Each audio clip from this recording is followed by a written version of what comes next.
Hey, what up, my Trekkie and sci-fi fanatic friends?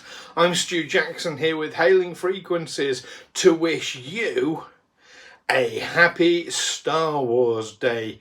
Yes, it is 2023 and May the 4th be with you.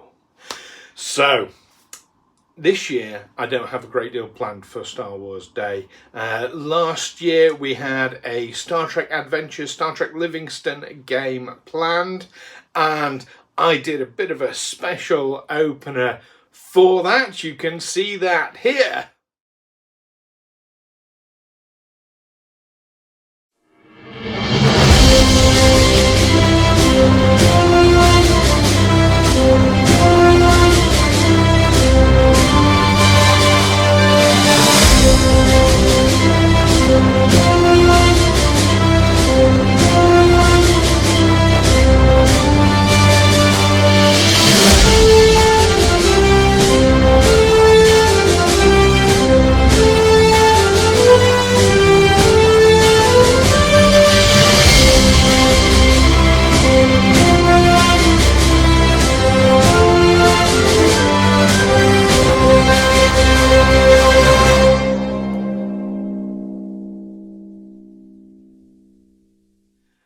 And the year before, I got the Star Wars Sessions Guys. That's the biggest Star Wars podcast in the UK. Matt and Luke, that's fan podcast, obviously.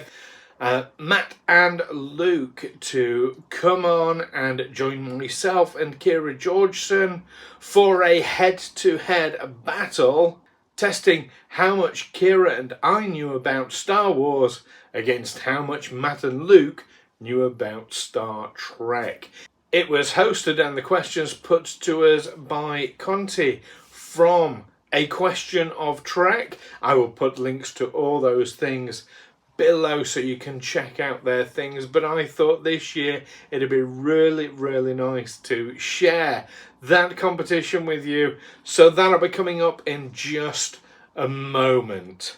But before I do, there's two things I want to do. One, I want to explain to you why I'm wearing this uniform and what it has to do with Star Wars. So, of course, Star Wars came out, the original, and it was known as Star Wars at the time, not A New Hope. That's only really happened since, but at the time it was just Star Wars. I remember it very well as a child coming out, because, yeah, I'm that old. And it was met to huge box office success, of course. Now, Paramount Pictures said, we need to respond with something. What have we got? Well, they had, of course, Star Trek II, the series, kind of in planning, in pre-production. So they rehashed what was to be the pilot episode of Star Trek II and turned it into Star Trek the Motion Picture. So just think, if it was not for Star Wars, we wouldn't have the Star Trek movie franchise, which led on to the Next Generation, which led on to Deep Space Nine, Voyager, Enterprise, so on and so forth. We would not have the franchise we have today if it weren't for the success of Star Wars. So, there is no point for all the bickering and infighting that sometimes happens where, which is the best franchise? I mean, we all know the answer to that one anyway, don't we? But, if you do like your head-to-heads, like I say, here is a fantastic competition, just a friendly, of course, between myself and Keira and Matt and Luke. So, put up your feet, pour yourself a nice glass of blue milk in your favourite R2-D2 mug, and enjoy as we go head to head with the Star Wars Sessions Guys. And remember, peace and long life, may the Force be with you, and hand shot first.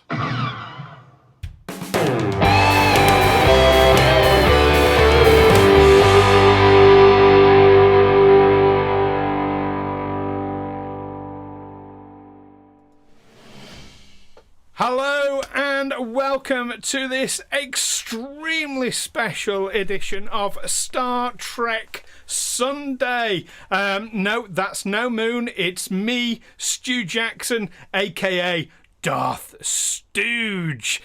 And with me as ever, just below me here, there, is Keira, of course. Hello, Keira. Hello, Stu. Hello, everybody on Twitch today. And we have some amazing special guests with us to I'm doing what you did last night, Conti. My left, your right. We have Continuum Trek from A Question of Trek. Hello, Conti. Hello, thank you for having me on the show, Stu. I'm glad to be here, and also awesome to meet all you awesome folks, and also new folks here on Twitch who are probably here to watch this.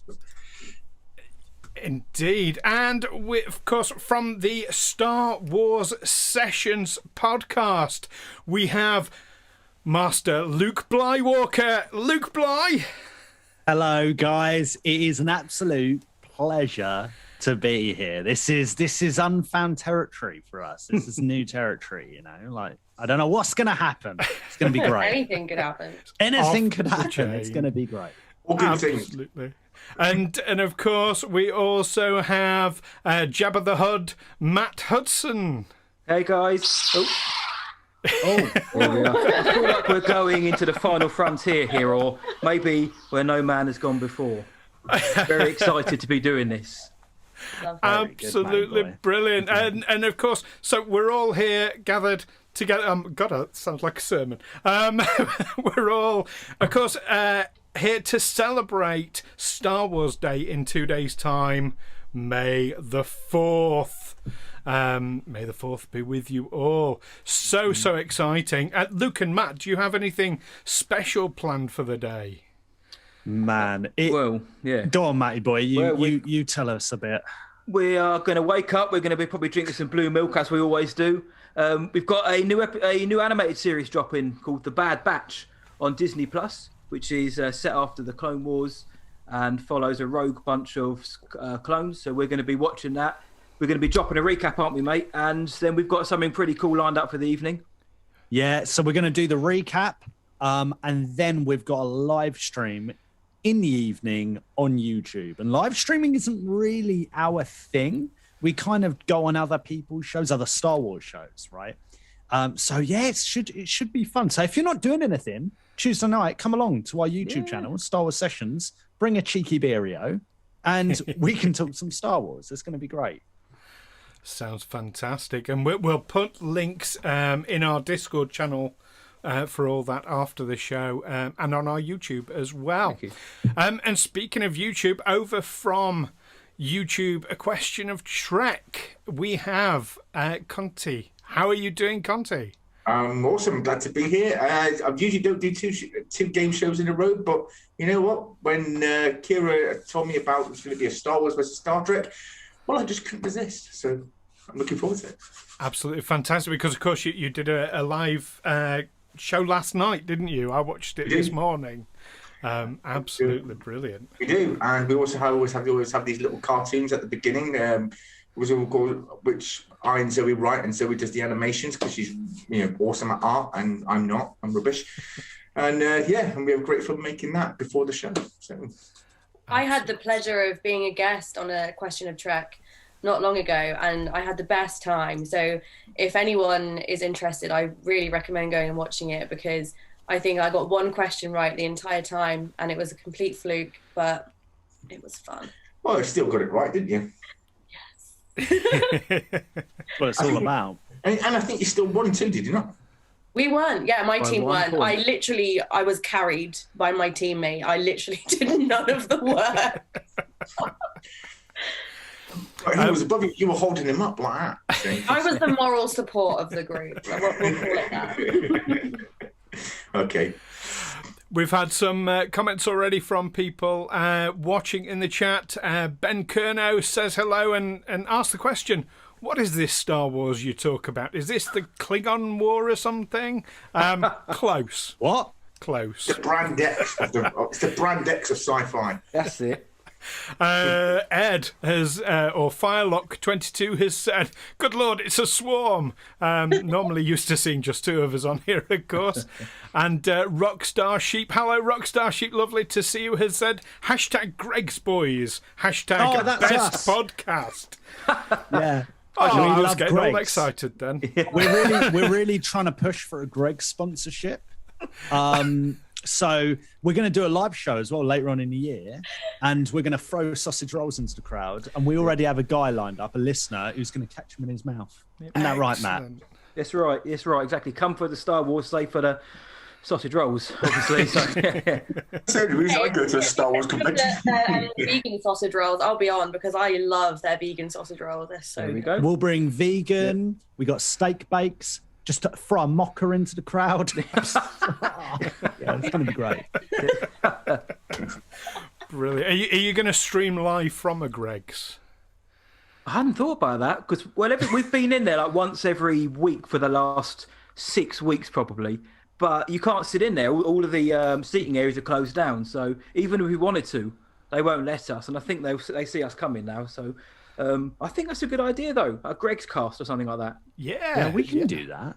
We can do that. We have loads. It might just let you have a bit of that space for the day. If you set it up, do it legit, get the PPE and stuff, like they might allow it. You never know. Yeah. Greg's, you're hearing this? Sort it out. Yeah, That's something I'm missing in the idea. UK. That's Greg's and Sayers as well. You just get the pies and pasties from there. That's why I'm looking forward to moving back next year. Where are you recording from? I'm in Germany. Are you really? Oh man, that's amazing. I've been to Hamburg and I've been to Dortmund as well, or near Dortmund. Dortmund's awesome. Mm-hmm. Dortmund's It's a good cool. night out. It's cool, yeah. It's really cool. But I love Germany. It's awesome. Yeah, I want to go to the Black Forest. You probably guess why, but simply for the gâteau. But no, I want to go to Germany for the beer and the gâteau. And The women. apparently, I've heard it's a really nice place to visit as well. But It it's is. somewhere on the old bucket list. Whereabouts in Germany? I live just outside a city called Oberhausen. I don't want to give my exact location. Of course. Because I don't want to, because stalkers and stuff. I tell you, honestly, it's terrible. Even my ex-wife won't leave me alone. So, I don't want strangers coming after me. Wait till she sees this. Yeah, I know. Wow. Anyway, but no, I live outside a city called Oberhausen. I live about an hour and 15 minutes away from Dortmund, I suppose. And been here since 2000. When I joined up at 18, got posted out here straight to Germany. Off you go. Stayed here for was stationed here for 12 years, and obviously got married, had some kids, stayed for them, and but unfortunately, I'm moving back to not so unfortunately, but I am moving back to the UK next year, and I'm looking forward to it. First night back, chippy beers. We'll be pleased to have you back, mate. Greg's being That's thrown at you. Yeah, that's it. That's the dream. That's the dream. Yeah. Oh, brilliant. Conti, so a question of Trek. What I've been dying to ask you about is how did it all get started? I started with putting polls up on my on Twitter on my Continuing Trek profile. So I also have another YouTube channel called Continuing Trek, and I started doing lore videos on there and everything else. But due to a lack of time constraints from work and everything else, over the last year and a bit now, I've not been able to upload many videos. So I started doing live streams. I thought, you know what? Why not do Star Trek live streams? And it started with watch parties. Then while I had other Trekkie friends who also had a YouTube channel, I said, do you guys fancy meeting up on a Saturday night? And during the COVID period as well, meet up on a Saturday night, we'll do a game show, have an awesome time, tell dirty jokes and, abuse each other. And and somewhere in there we'll fit in some sort of quiz show, And that's how it came together. So 10% quiz show, and about 90% of bad jokes, innuendo, and abuse. Brilliant. And Luke and Matt, I mean, same with the you've been running quite a long time with the Star Wars sessions now, haven't you? So is it about 120 episodes you're running? 100. We've done 112 of our main weekly episodes, and then we've done over 40 odd kind of side shows, extras, or whatever they might be. Plus, I don't know how many on our Patreon as well. So we've got a lot of content out there, haven't we, man? Oh yeah, we love it, We love it. We meet up and talk Star Wars. It feels like every day. And it's all the better for it. So we actually met on a forum, didn't we? Yep.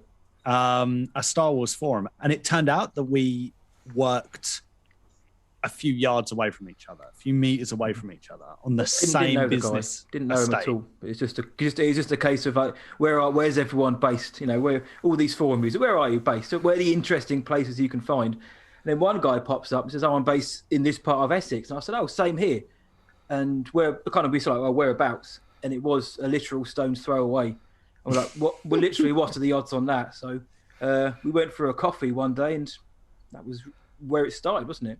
Yeah, brilliant. Yeah, and that's all we would do. We'd meet up and talk about Star Wars. So that's basically what our show is now. Yeah. That and a sprinkling of other stuff, a bit of Radio 2 isms in there, and yeah, it's good fun. It's really, really good fun, and it's opened up a lot of lovely doors to both of us. Brilliant. And for anybody who's not familiar with the Star Wars sessions, I have put a link down below over in the corner under the stream chat to both the Star Wars sessions and the YouTube channel Question of Trek, so you can go on there and get all that good stuff. Absolutely fantastic. We've had a couple more people say hi in the chat. So Captain Quinn 78, hello to you, and Random Gotham, lovely to see you all. Random Gotham is my friend Rick from Twitter and also TikTok. Hi Rick, thanks for coming. Very, very welcome. Well, we're here to do a bit of a quiz, aren't we? So I'm very, very excited about this. So I'm going to say, first of all, to our listeners, there'll be a huge temptation when you know an answer to jump in the chat and put it in there. Please, no right answers in the chat. If you've got a hilariously wrong answer, we definitely want to hear that. But no right answers in the chat, because we can all see it, and that would be cheating. Right. There may not be any right answers here either, but we'll try. Maybe not even any right questions either. So We'll be doing our best. But Conti, of course, as the quiz master. So do you want to tell us about this quiz? Yep, very simple. Today is going to consist of simply 3 rounds. The first round we'll have 10 questions or more if you want to carry. Depend how long we want to stretch out the rounds. It's up to you guys. Mm-hmm. But I have 10 Star Wars questions. Sorry, 10 Star Wars questions, 10 Star Trek questions. Each question requires 1 answer. If answered correctly, each one's worth 1 point. If you cannot answer it, I immediately then turn to the other team and ask them a fresh question. Round 2 consists of 4 questions each. Each question requires 2 answers. If a team cannot provide an answer or simply 1 answer, I will turn to the other team and ask them the same question. And if they can provide the other answer or both answers, and each answer is worth 1 point. After that, round 3, each team will be shown a pixelated image of a starship or a character or an item, and they have to tell me what it is. If they get it right, it's essentially then 3 points. Okay, I tried dragging Jeff with his scoreboard here today because I asked him what was going. Unfortunately, he has his own channel called History with R&R, so he's busy on there today, unfortunately. So he couldn't come with his scoreboard, and I don't know how to work it. Not to worry. I have put down the bottom of our Twitch stream STS and SWS. Oh. I've done that the wrong way around on screen, but the viewers can see. There are zeros next to each one to start with, so that'll be hopefully be changing and going up as we go on. So we have an on-screen scoreboard ready. Okay. All right, then. So which team wants to go first? Does the Star Wars team want to go first, or does the Trek team want to go first? I think the guest should go first. I agree. I was going to say the same. Okay. Go on up, Luke. Let's do it. Yeah, that's it. Right, come on then. Let's have it. We're going to be rubbish, aren't we? You guys are so epic. I love it so much. I know, we're proper estuary boys. That's it. But remember, though, fear leads to hate. Hate leads to anger, and anger leads to the dark side. Oh, Okay. The first question is going to be very, very simple. What class of starship is the original NCC 1701 Enterprise? I was hoping you'd ask what the name of the ship was. American. No. Class. No. class of it. Blimey. So let's have a think, mate, boy. You got class. What I think of like Mercedes, like C class. It's an NC class, the Enterprise. I know that. Have you got any idea? No, mate. No? I have no. I've got no idea what the class of the ship was. I'm going to give you guys a bit of a hint here. It's part of the NCC itself. 17. No, that's the number. Oh, The NCC, one of the words that the NCC is an acronym of, is the name of the class. Yes. No asking the lecturer Siri, please. that's opened it up now wide. I'm out. I don't know. Yeah, I can't. I think I'm out. I'm gonna. I want to say Corvette because I Corvette? know that is what some ships in Star Wars are called. I know that's wrong. So, should we go? Should we go for something mental? Let's go for Corvette. We'll go Corvette. Yeah. Unfortunately, that is incorrect. It is, in fact, the Constitution class. Isn't the Corvette a class in Star Wars, though? Yeah, That's what Princess Leia was riding on when Darth Vader was chasing her. that's right. Yeah, that's it. Luckily, I that's can, I can see how you might have confused that. Yeah, we're staying true. Constitution. Okay. You'd have got that right, wouldn't you, Kira? No. That is encouraging to hear. Good start. And hang on, mate. Didn't Conti say this is an easy one? That is an easy one. That is an easy one. Right. I'm just thick. I'm so. going to open the beer. Forget it. Forget it. I'm not going to need my brain power because I don't know anything. Come on. That is one of the most basic things that any Trekkie knows. Anyone who really, Except Kira. Yeah. Hey, look, I don't watch Trek to find out what type of starship it is. I watch it to watch them make out. Yeah. Topless Kirk. To be fair, I mean, Kira is Okay. all over the characters. Understand. I'm the one with over 300 starship models. and be honest then, Kira. Be honest then, Kira. How disappointed are you that Riker was never really shirtless in Next Generation? Look, we got to see one nipple, and that was enough for me. Ooh. I know, on a family show no less, they showed nipples. It's disgraceful. Male nipple, like, I don't feel that was wrong. Okay, well, for Luke and Matt, unfortunately, that is no points. So now we're going to go to Stu and Kira. And here is your first question. The Millennium Falcon completed the Kessel Run in under how many parsecs? 12! What? Or is it under 12 parsecs, isn't it? Oh, What no, were you gonna no.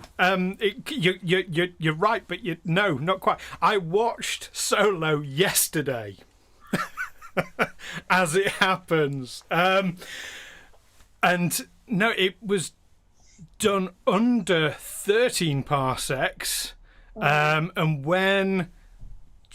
And he tells someone he did it in 12 parsecs, and when Chewie questioned him about it, he said, it is if you round down. So it wasn't under 12, it was under 13. Correct. Well done. Yay! However, one. one thing that Star Wars did get wrong is, of course, that a parsec is a measure of distance and not time. So, unfortunately, that's, yeah. And they did address that quite well in Solo, I thought, by, I mean, it wasn't obviously an early on gaff, but I thought they handled that quite well because they turned it into you've got to, like, navigate and... I got so excited when I thought I got something right then, and now I just want to cry. Oh, sorry, Kira. Shall I take a point off us for making you cry? Yep. Yeah. We're going to vote that in. Do you know why we can vote in? Because we're the Senate. The sessions. A lot of prequel references. Right. A lot. Here we go. This All is right, where the comeback okay, begins. Come on. Yeah, come on. We got this, Matt. Come on. Okay. All right.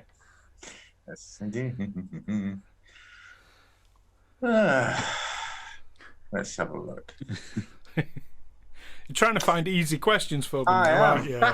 How do you spell Star Trek? Have you had to completely reevaluate No, well, that's all right. our ability? No. Because I wouldn't blame you. You overestimate our power. In what century does Star Trek: The Next Generation take place? What century? Right. I know that this is very much in the future. I don't. I saw a graph on Twitter the other day where it had like IPs and how far they're based in the future. Like June was like how many thousands of years in the future. So in short, I can't remember, but I know it's a long, long way in the future. So it's. I want to say. Do you have any idea, Lukey boy? Yeah. No. I want to say. I want to say, because I know the Gherkin is in Into Darkness, isn't it? That's a different timeline. It does appear in there, yes. Yeah. When Section Gherkin. 31's blown up, yeah. Yeah. I'm like, that's London. You know what that is. Brilliant. I The saw Next Into Darkness. I thought it was Generation. really Oh, good. man. But this is the Next Generation, right? Is that right? Is that the same universe? It is all canon. However, the Kelvin timeline is a separate timeline. It was mentioned in that movie. That's a a new separate one. timeline. Okay, because the Narada came back in time, Yep. destroyed the USS Kelvin, which of course included Kirk's father. So Kirk grew up in a completely different timeline, and due to the technology of the Narada, they were able. That was retrieved by Starfleet. They were able to develop newer, better ships with the technology that was recovered from the Narada of that incident. There you go. So what do you reckon then, Matty boy? If it what's your- helps, I want to say it was 70 years before the Next Generation, though. My head's pointing again. This is just random. My head's pointing towards like the 2700s, that century. I know it's far in the future. I want to say like 24th or something. 24. 24. I was thinking of 28th. I'm looking for reactions. 23. Now these guys are poker face. They're not going to give They anything are away. poker facing. I want to say the 28th, but I will go with you, mate, boy. We'll go. With you, which is the 28. 2700s. Yeah. Well, if had I asked you in what time period Captain Braxton of the USS Relativity was from, then you'd be correct. Unfortunately, that is incorrect. The Next Generation takes place in the 24th century. Oh, Lukey boy. No. Unfortunately so. Okay. Right. No, Right. not to worry. This is the end of the show, I think, guys. Don't worry. I think they should get half a point for that. What do you think, Conti? Hey, listen.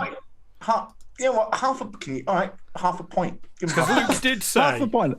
Luke did wink say. at. Nothing like a bit of charity. Look, I'm poor. I'm homeless outside of there Jabba's was palace. logic behind the madness there, wasn't there? We knew when it was, and there was a Twitter graphic I saw, so that got to count for something. Twitter graphic. Something. Yeah. Yeah, because What I they're did love- always accurate. What I did love was Jabba the Hutt's expression when I asked the previous Star Wars question. His eyes went. Yep. Here's That one. I've got to Okay. try and be the poker face.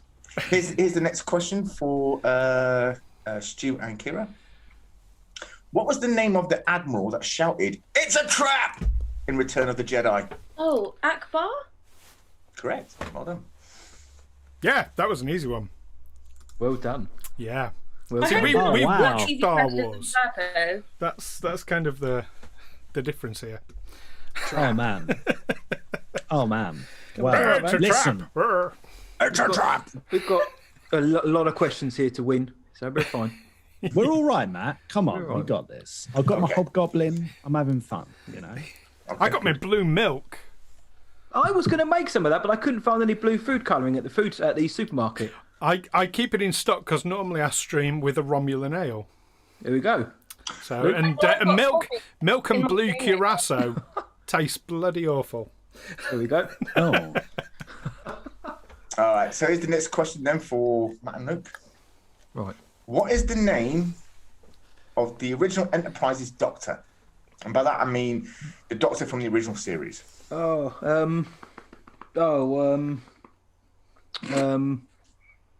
They have a nickname, don't they?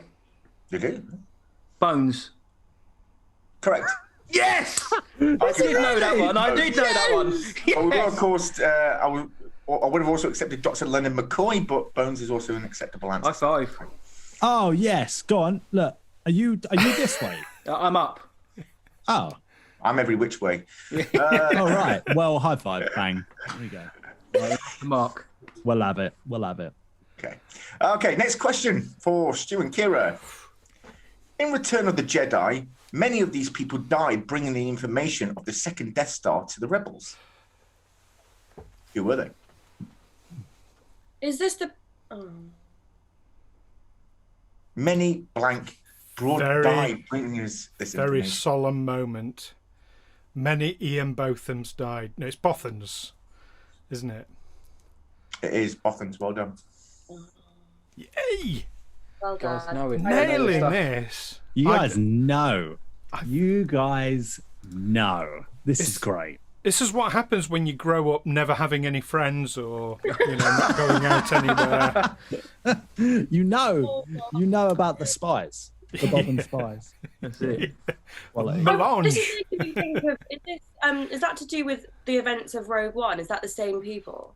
No. No. No, because Rogue One's the original Death Star that's in A New Hope, not the second but bigger Death Star in Return of the Jedi. Not quite operational one. Yes, that's it.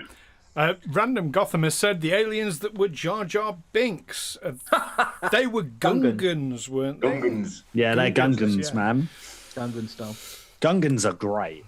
We love Gungans. We want more Gungans. Yeah. We mean- want more. You I was guys actually have Jar Jar, we have Neelix, so I was actually very disappointed that Jar Jar didn't turn out to be the ultimate Sith Lord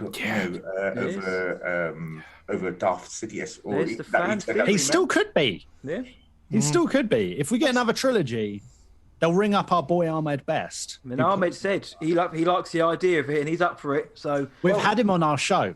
I mean, if anyone's listening, we had Jar Jar Binks on our show. Yeah. And That he is was an so absolute he was legend. king. He the was, guy yeah. is an absolute legend. Shout out to Ahmed Best. I remember the first time I saw The Phantom Menace, this was in 99, and I had a pirate copy. Sorry, I sailed the high seas, and a friend had a copy. Wired it.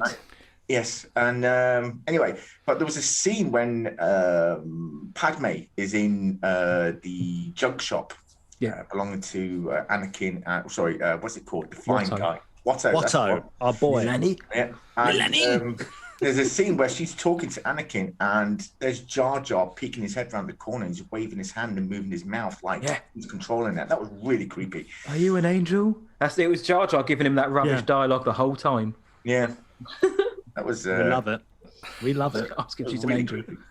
Okay, whose turn was it anyway? Your guys, Matt and Luke. Okay, so which alien race always uses the phrase "resistance is futile"? Right. There's two here that could be. No, Go on. I feel that this could be, again, I don't believe there's any trick question. It could be the Klingon or the Borg. There's only one of them. Who are the really smart, like the people who don't have emotional intelligence? I'm not sure he's going to give you the Vulcans. answer. Vulcans. That's Vulcans. Oh, he did give us the Vulcans. So it's not the Vulcans, or No. could it be? So No, it could be.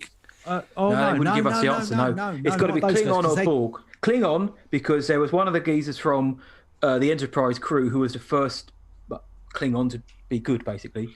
And then there's the Borg. So I've just seen Random Gotham's comment in the chat. The Swedes. what do you reckon? I think it's one of those two, a Klingon or a Borg. Now, I don't Klingon is like the know, ultimate, isn't he? The Swede sounds tempting. Oh, I do then. I'm kind of leaning towards Klingon. I'm kind of. I'm going to go with your that. gut this time. But so don't they speak enough? They speak Klingon. So what would they say that?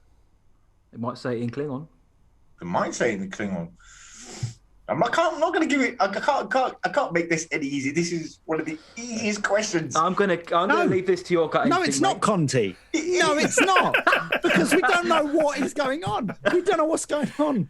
It's Right. like Right. No, I reckon. Which one? Okay. Go on. All right. Should we do Klingon? If you feel, go if you got, mate. Should we do it? We'll throw up a K. Put Klingon. Hang on. Unfortunately, that is incorrect. It was the Borg. Oh, We are the Borg. You will be assimilated. Resistance is futile. I knew it was one of them. Next time we go with my gut. The Swedes comment was actually a clue because Bjorg or Borg sounds Borg. Swedish. Well, That was in one of the movies. I thought we were just having some nationalist banter or something. there was a Swedish tennis player at the time that the movie came up called Bjorn Borg. Bjorn Borg, that's right. And so that's one of the characters one of the characters that was originally supposed to be Avery Brooks as Captain Sisko, but unfortunately he decided not to make the movie because of time constraints on the DS9 show, so they threw Lily in instead. So yeah. What, I feel we need to give Luke and Matt a little bit of sort of a leg up here. So just to explain, Star Trek was this TV series that started back in the 1960s, and it's set in the future on a spaceship. There you go. Nice one. Now, sort of now I'm ready now. Do you know what? I'm thinking. What? I think it's the one with the wizards. And I think we're doing quite well, even though we're getting them all wrong. Even with the centuries question, okay, we weren't too far off. We knew it's the Klingon or the Borg. We just picked the wrong one. So we're on the right track. Yeah, you're doing good. The term resistance is futile was coined so often in the 90s and throughout the early 2000s. I'm surprised.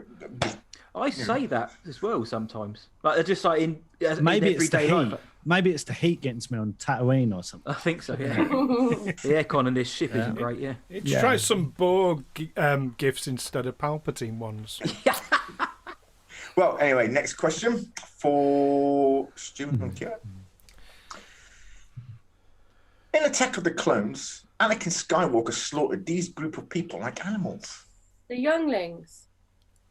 No, I'm thinking of something else. Yeah, well, he did. That was in the last one, the trilogy.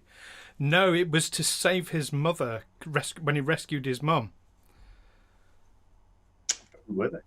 It was the Sand People. Correct, it was the Sand People. And he confessed Sorry, Keira, I didn't mean to shout no at you like that. I get ultra competitive, I'm afraid. And he confessed to his newfound girlfriend that he completely loved. I slaughtered them like animals. And Obi-Wan's holding me back. And I just thought, how is she attracted to this guy? Hey, it's a good chat-up line, you know. It works. I slaughtered them like animals. I hate sand. My post-COVID tactic, that is. Matty Boy's going to be sliding into the bars around Piccadilly Circus. That's it. He's like, I hate sand. To be fair, after the last year, I won't date anyone unless they're a murderer now. There we go, see? Perfect. Right, there we go. Exclusive. Right? Ed in the chat has suggested that the people who slaughtered like animals were door-to-door salesmen. I think that's perhaps wishful thinking. Of course, if anyone is deserving of being slaughtered. I don't want double glazing. Having been a door-to-door salesman, though. Oh, no. Look, you're better than that now, Stu. You're acing a Star Wars quiz, so you must be. Yeah, I know. That's because I got sacked, so I stayed at home watching DVDs. I should have gone to bed with a Star Trek encyclopedia in my ear, you know. It's quite thick. I mean, you can roll it up as much as you like. It's not going to fit. Not much going on in here, so it would fit. Do you guys have Netflix by any chance? Yeah. Yeah. If you type in Star Trek, all the shows come up. You can watch them. Do we have a few days to do it now? Can we just do that? Hang on. Hang on. Stu's not seen The Mandalorian. No. And that's like... Third season. There we are. Kira's on brand there. Man, so good. The Mandalorian. Mandalorian. So good. This is the way. This is the way. Here we go. Okay. What is the name? Yeah. Janeway's starship. Of whose starship, sorry? What is the name of Captain Janeway's starship? If I knew somebody who cosplays as her was on the call. sweet. Yeah, I know. The name of the ship. I've just had a thought, Got so Conti. cool.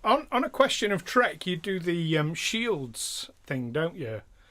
Where you can raise shields and bounce the question back to the other side. That is true, but unfortunately, this is such an easy question that you two would know this, and you know the point. Easy, So- easy.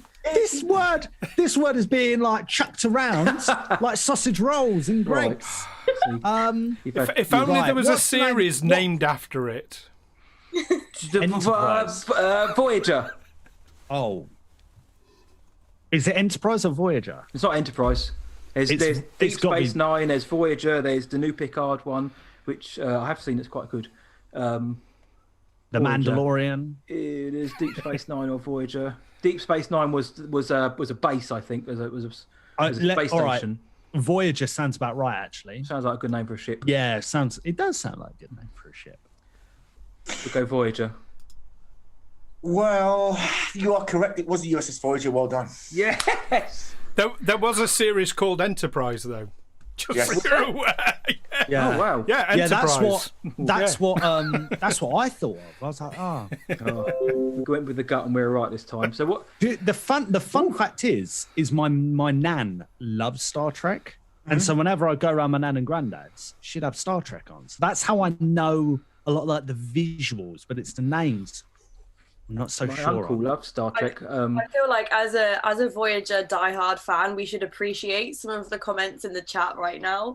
The USS Chakotay love, which I am here for. USS Coffee, I am also here for. Jane K. You know what? I love all of these. Sorry, carry on, Jabba the Hutt. What were you saying? No, I was just saying my uncle's a massive Star Trek fan. He's going to be so disappointed when he sees this back. he's a more of a Trekkie than a Star Wars fan. So I'm sorry, Uncle Bone. Oh, you're learning though. Yeah, We're learning. This is an education. By If far. I were to go watch a series like tonight, which one would I start with? Deep Space Oh. Nine. Well, I would say start off with the Next Generation. I mean, Deep Space Nine is a great show to start from. There are, however, some things from the very first episode of Deep Space Nine you will miss out on. So I'd at least watch from. Yeah, you can go from season 2 of Next Generation, because it's better than season 1. Season 1 was dreadful. Go straight from season 2 through to the end of season 3. Watch the 2-parter called Best of Both Worlds, and then go to Deep Space Nine from the episode 1, and you'll understand. Best of the first both episode. worlds. There we are. Sounds like Hannah Montana to me. No, it's really not. Sounds like a Disney Channel original. No. It's about this Disney, alien that's race ours. called the Borg. Yeah. Right. Oh, those guys. I remember the Deep Space Nine adverts when I was a kid. I think it was on Sky One, I think, at the time. They used to be on all of the time when I was a kid. But I never did sit down to watch it. But I will do one day. Now There you've seems told us to to be a watch it. general consensus in the chat as well. Everyone's saying Next Generation. I had a question to ask as well.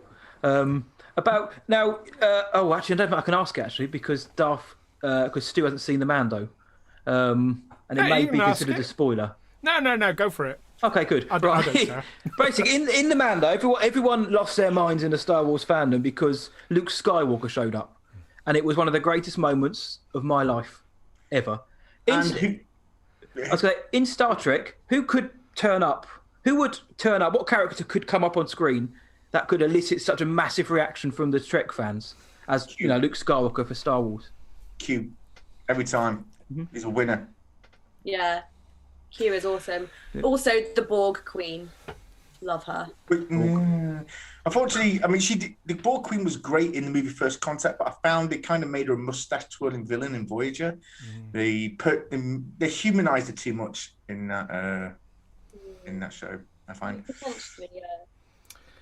I think in terms of sort of the nostalgia you get from a young Luke, I was aware of that spoiler anyway, Thank goodness for And I- that. because and I have I've to not say been the- avoiding the internet. And I have to say, the actor that played him was also the same actor that plays the Winter Soldier. He did a great job. Yep. There you go. Okay, But yeah, for that next question. nostalgia, just to say, I think a good one for that would be Nichelle Nichols. Oh yes. On a horror turning up in a new series. I think that would have a like a kind of a big reaction from fandom. Actually, you're right. After everything she's actually done for women in science, especially with NASA, people in real life love her. People have made their careers from what she did for women. So, to be fair, if she showed up on a new series, I think people would lose their minds over it. That would be really cool. Nice. George Takei's Sulu, with the Sulu show. That'd be awesome. Yeah. On the Excelsior. Oh my. Oh my. Yeah. So, next question is for Stu and Kira. In The Empire Strikes Back, which hand did Darth Vader cut off Luke with his lightsaber?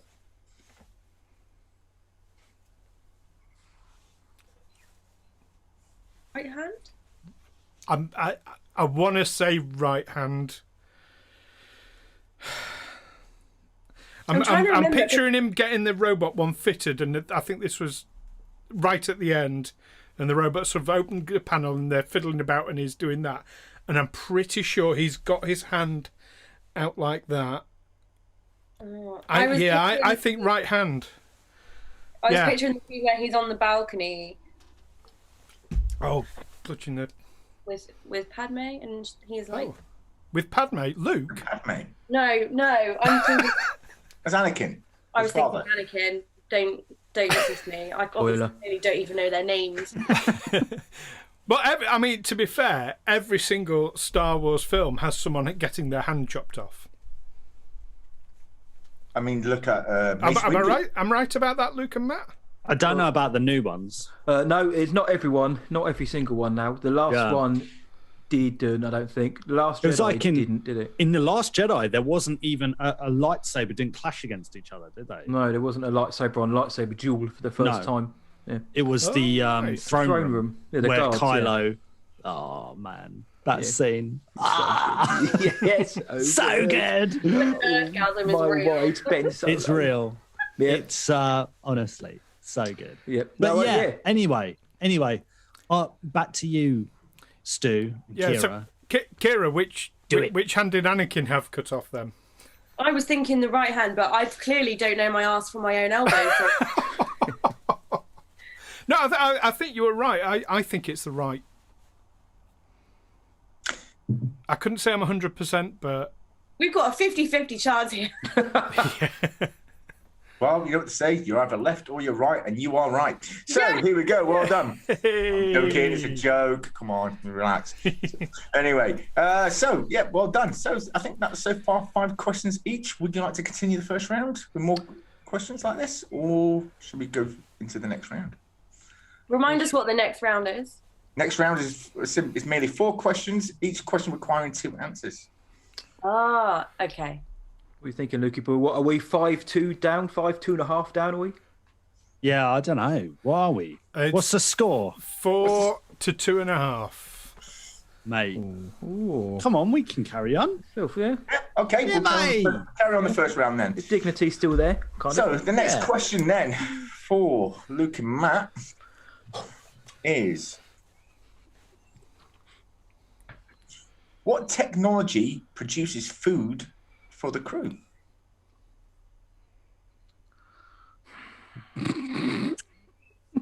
Right, what technology produces food for the crew? Right. I'll give you a clue. George Foreman. It inspired the 3D printer. Oh.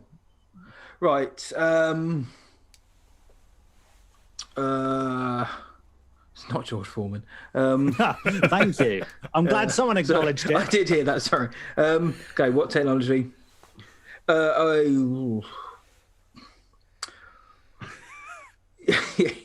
Food printer. Allows you to make uniforms and phasers and boots. I've heard of photons and phasers and things like that, but melee weapons in Star Trek. But right, so Is there a race that came up with that technology?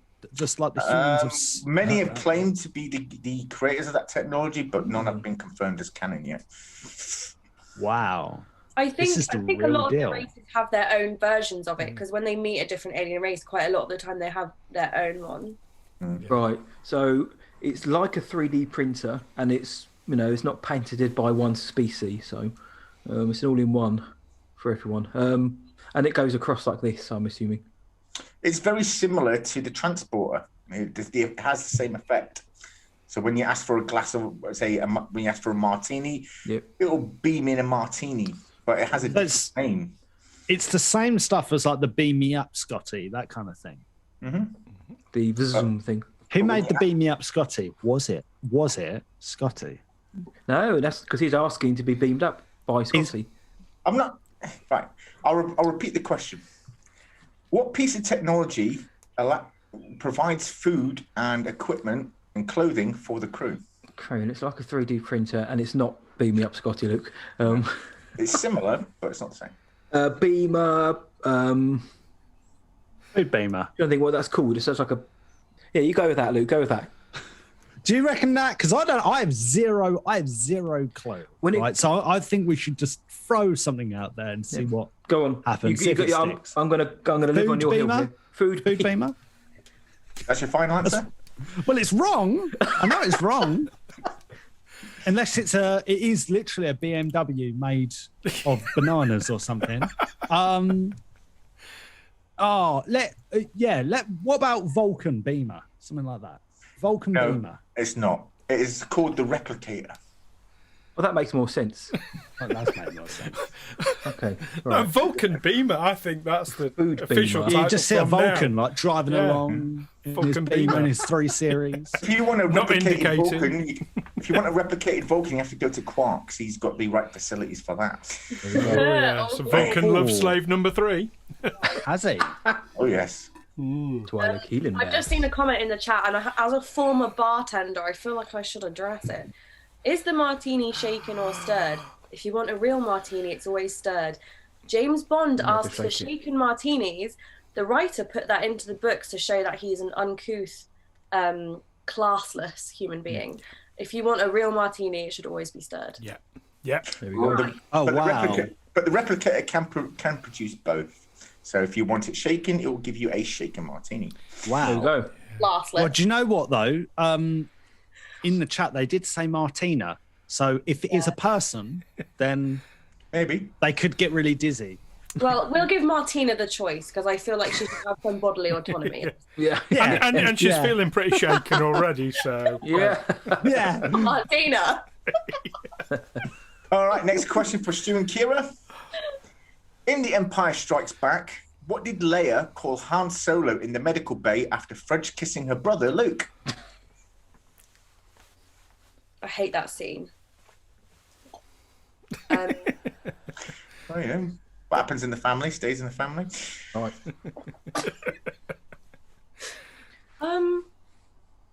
Do you have any ideas, Stu? Yes. What? A scruffy-looking Nerf herder. Correct. Well done. Oh, you naughty boys do. That is the Star Wars N-word, isn't it? That is. Yes. It's your word. I was going to say arsehole. No. One thing.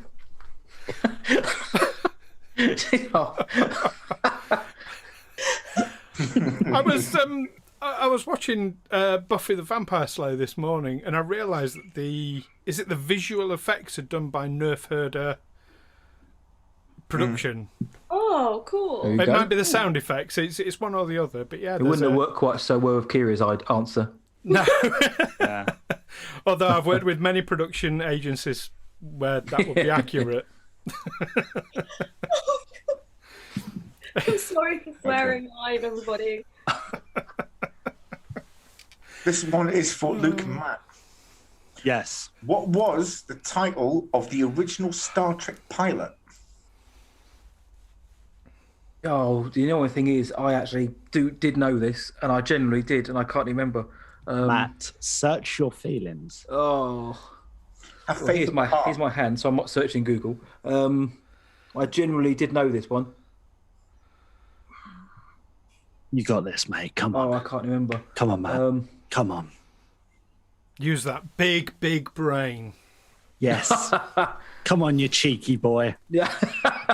You got it. can't remember for the life of me. So the pilot, the only thing I could think of was the beginning, but I can't generally remember what it was called.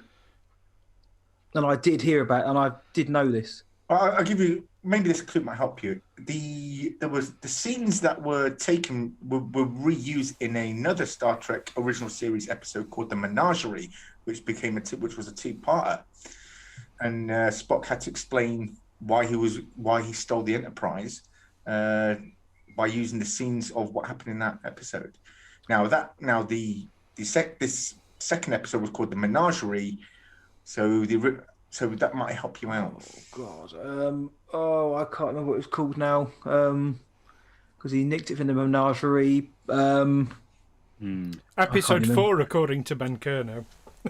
That's because originally it was, but it was showing out of. But the original series was showing out of order when it was originally aired, and they just kept that they kept that order even when they were selling the VHS tapes. They didn't rearrange the order until much later. But Lukey boy, it's the pilot. So he stole something from Menagerie, the heist, the theft, I've honestly can't remember, but I heard it on a YouTube channel. Bro, you're our best chance. You're our only hope. Oh, great.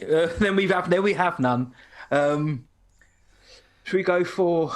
Come on, Matt. Generally can't remember. So let's go on, for. Matt. You can. I can't. You can remember. Come on.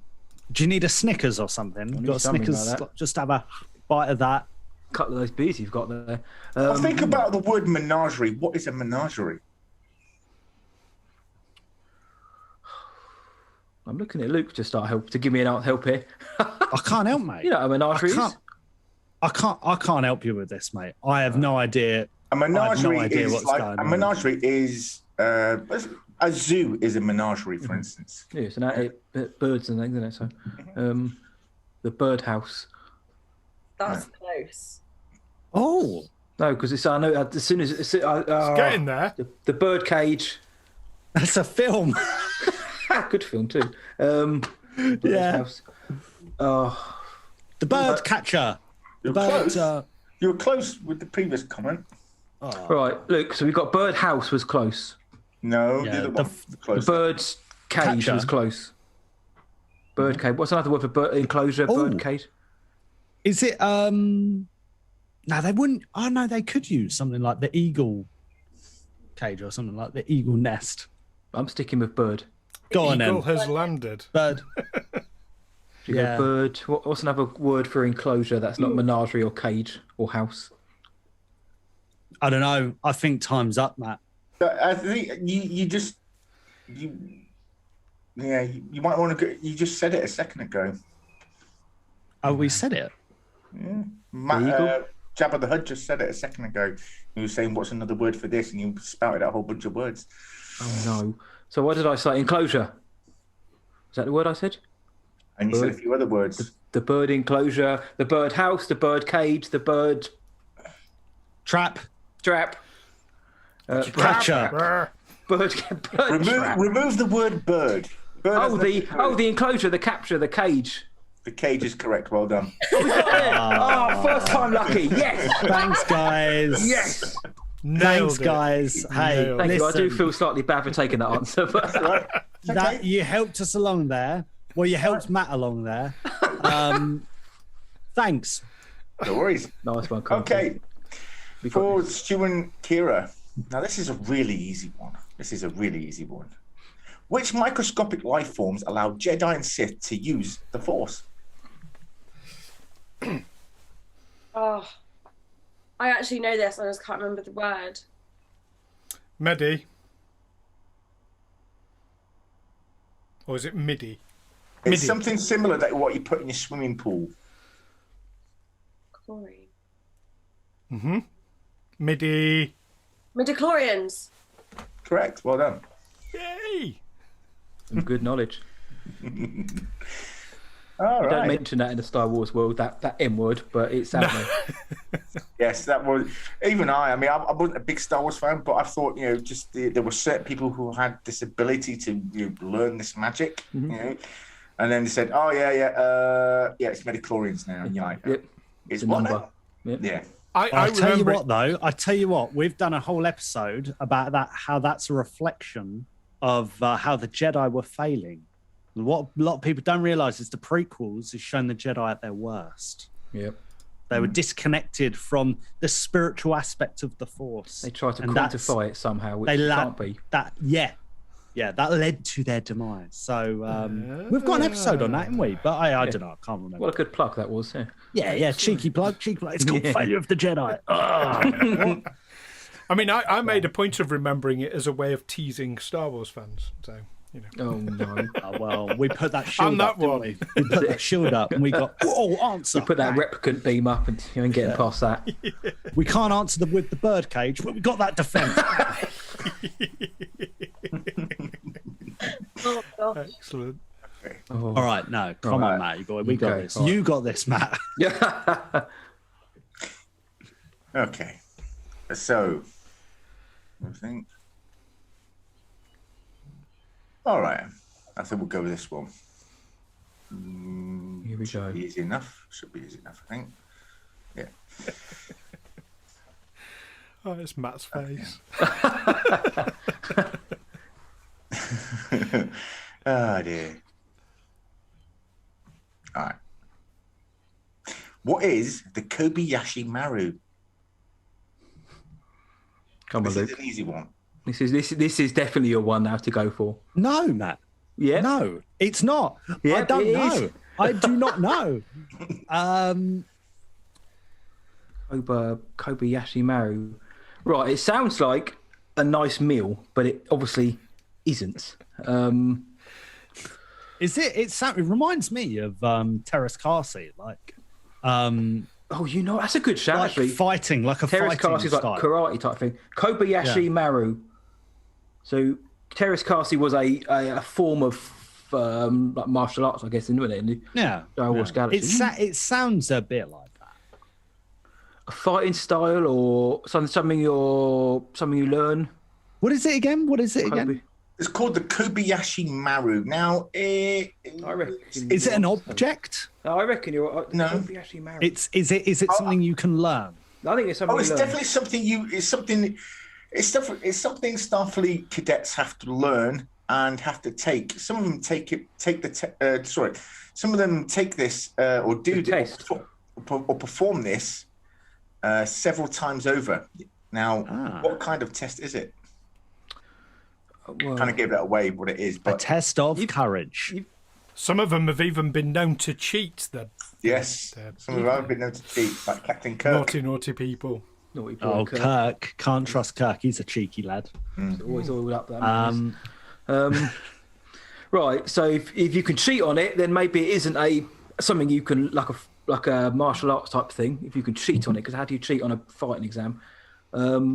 It's got to be something to do engineering, maybe. Something about knowing your way around the ship.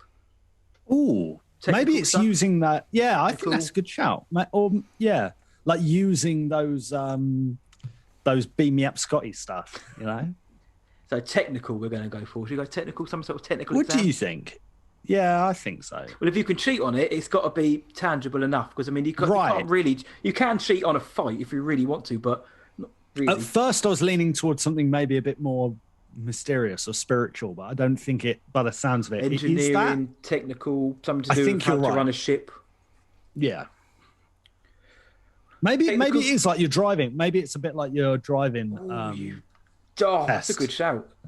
Do you know what I mean? Like Oh, not that's- necessarily, not like specifically. Oh, this is how you fly the Enterprise. That's but navigation, isn't it? It's a navigation Yeah. or technical. maybe it's just the general technology, like the beam technology. Is it something akin to that? Is it like a certificate, a pat on the back you get for learning how to use space stuff? Final answer. It's something that the cadets have put through, knowing that if they ever reach captain, it's a situation they will or they may have to very well face. So it's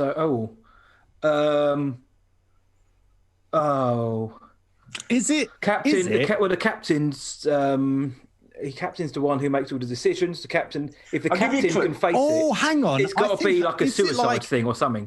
Is it like you know, like the start of games, they determine you can take you can figure out like what type of character you'll be. Like, or like, let's say the Millennium Falcon ride at Disney. Or no, that's bad. Like, you can figure out, are they an engineer? It's are they got to be something I'll like give you a a Star Wars Suicide example. or something. I'll give you a Star Wars example. Yeah. Every Padawan, when they go for the trade, must face the mirror. They face their fears, don't they? They face themselves. Yeah, Right? I think the Star it's, Wars version. Now, Yeah, it's slightly different. I reckon it's your last resort type training. What do you do when the chips are down and you got nothing else?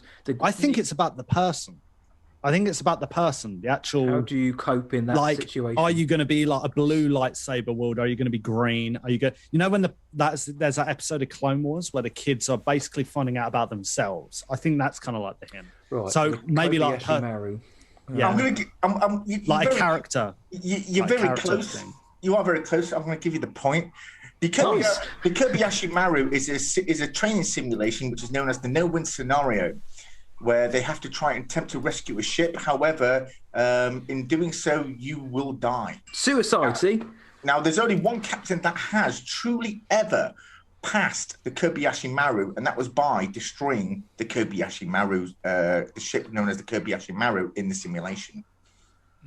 He destroyed it from across the neutral zone and bugged out. So to pass it, you have to destroy it. Wow. Oh, we did quite well there, actually. It was like a bridge of both. I've got to say, a mix of both at a stretch. I don't know about you, Keira, but I would have actually got that wrong if that had been put to us. Oh, I knew what that one was. Oh. But my immediate response wouldn't have been the scenario; it would have been the ship itself. Oh, well, it always just makes me think of the training exercise. It's in the beginning of Wrath of Khan, isn't it? It is. The training exercise. It's also in Star Trek 2009 as well, when Kirk is in the chair himself, commanding Bones, and when he's in Starfleet Academy, and you see him actually, you see him cheat. He reprogrammed the simulation. It's referenced a lot in Star Trek. Yeah. I think there's a few episodes when in Next Generation when Wesley Crusher is doing his Starfleet training, and he talks about it a bit in that, doesn't he? Or they mention it to him, or there's some, I don't know. He does some kind of test, not that one, but preparing him for that one. Yeah, because they're only allowed to have one person enter the academy a year, apparently, according to that episode. Yep. Which is ridiculous. Anyway, that's... Stu and Keira, it's your question. Ooh. Lovely. In Attack of the Clones, which Jedi Master ordered the creation of a clone army for the Republic?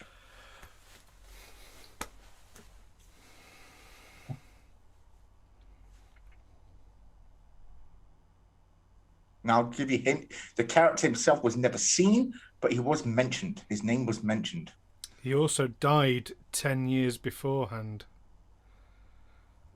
Do you want me to just give the answer, because I know it? Yes. Master Cypher Diaz. Oh my days. This guy knows his stuff. Stu, hang on. In an email, Kira's you were face like, was a yeah, I picture don't then. really know Star Wars. Hang on. What? Yeah. He said you'll find our lack of faith guy? disturbing. This guy knows Sifo D. That's a deep cut. Mate, not having it. Deduct 5 points. I tell you what, if you want, we can do a rematch, and what we'll do is I'll pose the Star Wars questions to you guys and the trick question to them. Oh. Yeah, I'd be happy with that. Oh, that's pretty cheeky. When it's a Star Trek day, we'll come on and we'll do reverse that. Yeah, we'll do another one. Yeah, We'll do cool. another We'll one. do that. Oh, we have got 3.5 No, well questions played, right. Stu. Well played, mate. Yeah, Four Very and a good. half. Very Four good. and a half. We're doing Very all I right. mean, they Good, mentioned Brian. him quite a few times in Attack of the Clones as well. Yeah. It's, It was meant to be. It was meant to be Sido Dias, which is obviously Palpatine's Sith name almost. But they thought it was two on. It was a typing error, and it became Sifo Dias. And I didn't know it was Palpatine. But was he not? Was Cypher Diaz not eventually discovered in? Was it Rebels? I'm not sure if it was Rebels the or Clone Wars. They mentioned him, Wars. and then they They released make a him book into recently. a character. Yeah. They make him into a character. But the original point was, there was going to be a Papa. Yeah, Papa Palps.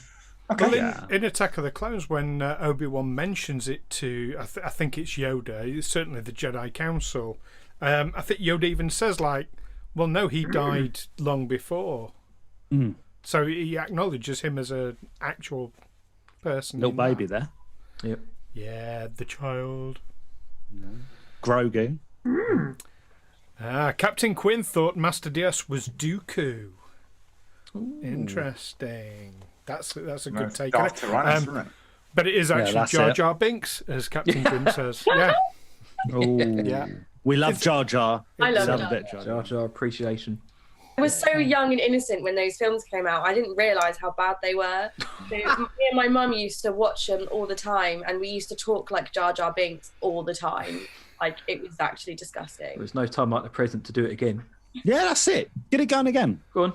Okay, so here's Go the on. next For the here's rest. Here's the next question for Luke and Matt. Okay. Come on, Matt. Which next generation character had sex with the android known as Data? Oh. Data. Oh, that name rings a bell. Right. So Right. this is Functional. right. I'll have a settle for the actress's name or the character's name. So it was a woman. Excellent news. I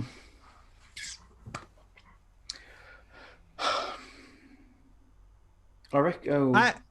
Was the Next Generation the one that came out in the 90s? Yes. In the Yes. late 80s, early 90s. Starting in the Yeah. late 80s and went through to the early 90s. See, I think I know. I think this is the one that I'm talking about that my nan would have on all the time. Has Data got those sweet glasses on? No, that's Geordie LaForge. Right. Data is the one who's like, he's almost got like gold, silvery skin. Correct. Right? Yellow eyes. Yeah. Oh, that guy. Right. That's funny. Yeah, I know him. See?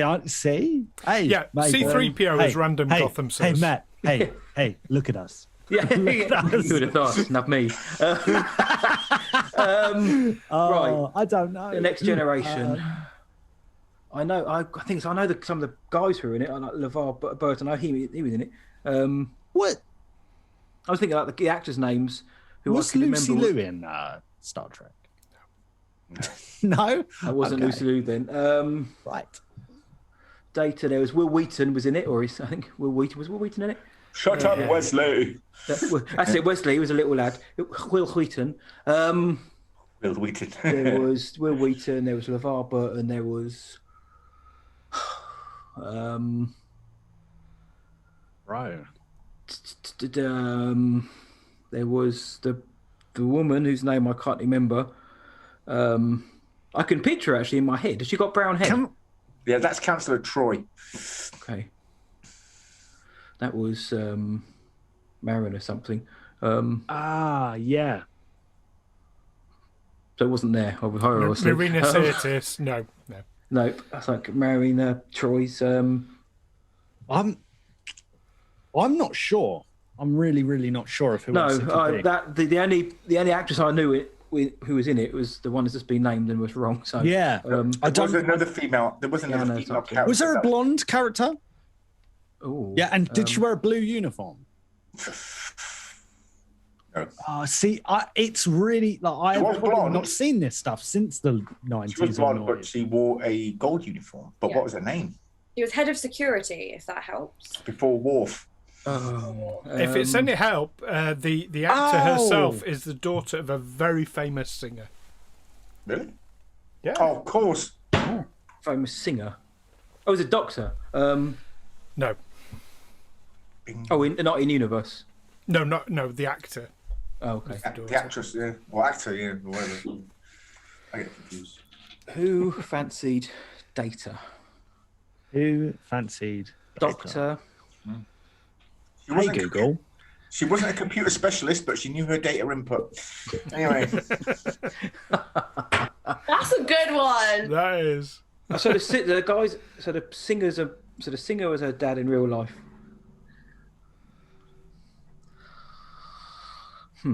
I will not know a name. Doctor I something. may know it if I hear it, but this is going back to me being round there And for it's dinner. not There are in the some late good 90s. clues in the chat. To be fair. Doctor.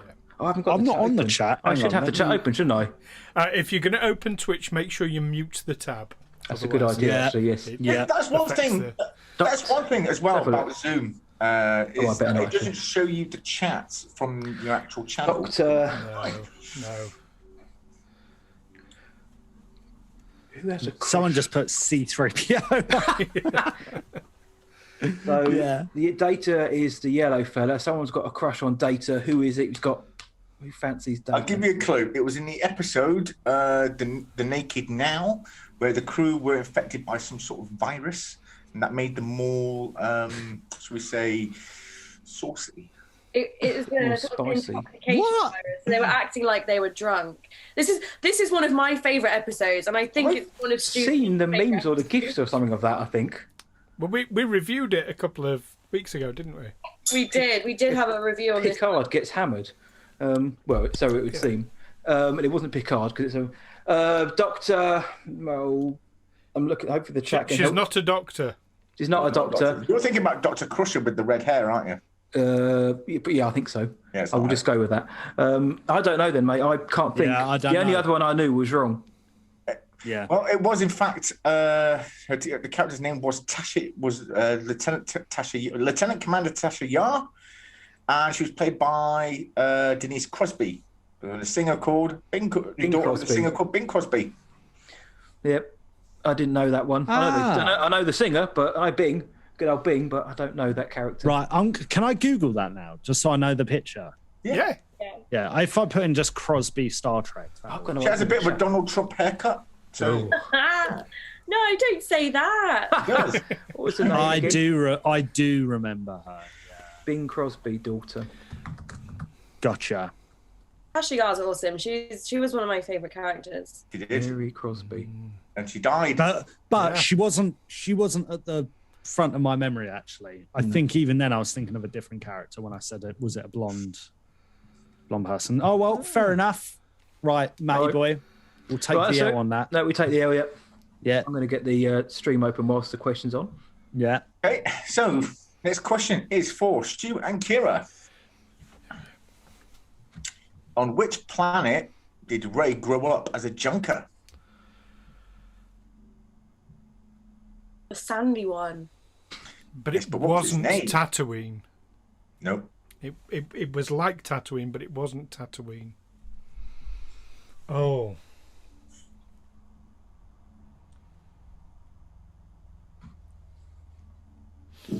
Wow, that one was stumped. I know. And I know this is the bit with that Simon Pegg was in, and to this day I cannot recognise him as Simon Pegg. No matter, I try and listen for him as Yeah. Simon Pegg, and I can't hear Simon Pegg in him at all. I didn't know he was in this. Yeah, he plays the guy that she's like trading with. Oh, the guy who gives her the rations when she hands in the food and stuff. Yeah, that's Simon Pegg. Didn't know that. Yeah, neither do I because I can't hear it. But you know, Ooh. oh, is it Dantooine? I don't recognise that. I want to say Dantooine.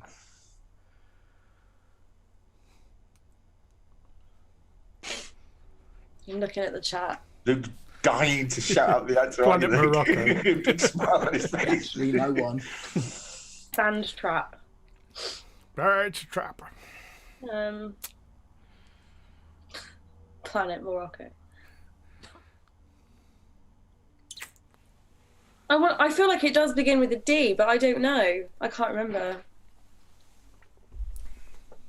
Give you a clue, it doesn't begin with a D. Oh, okay. I'll just shut up then. The only other planet, right? I can think of lots of planets like Korriban and the only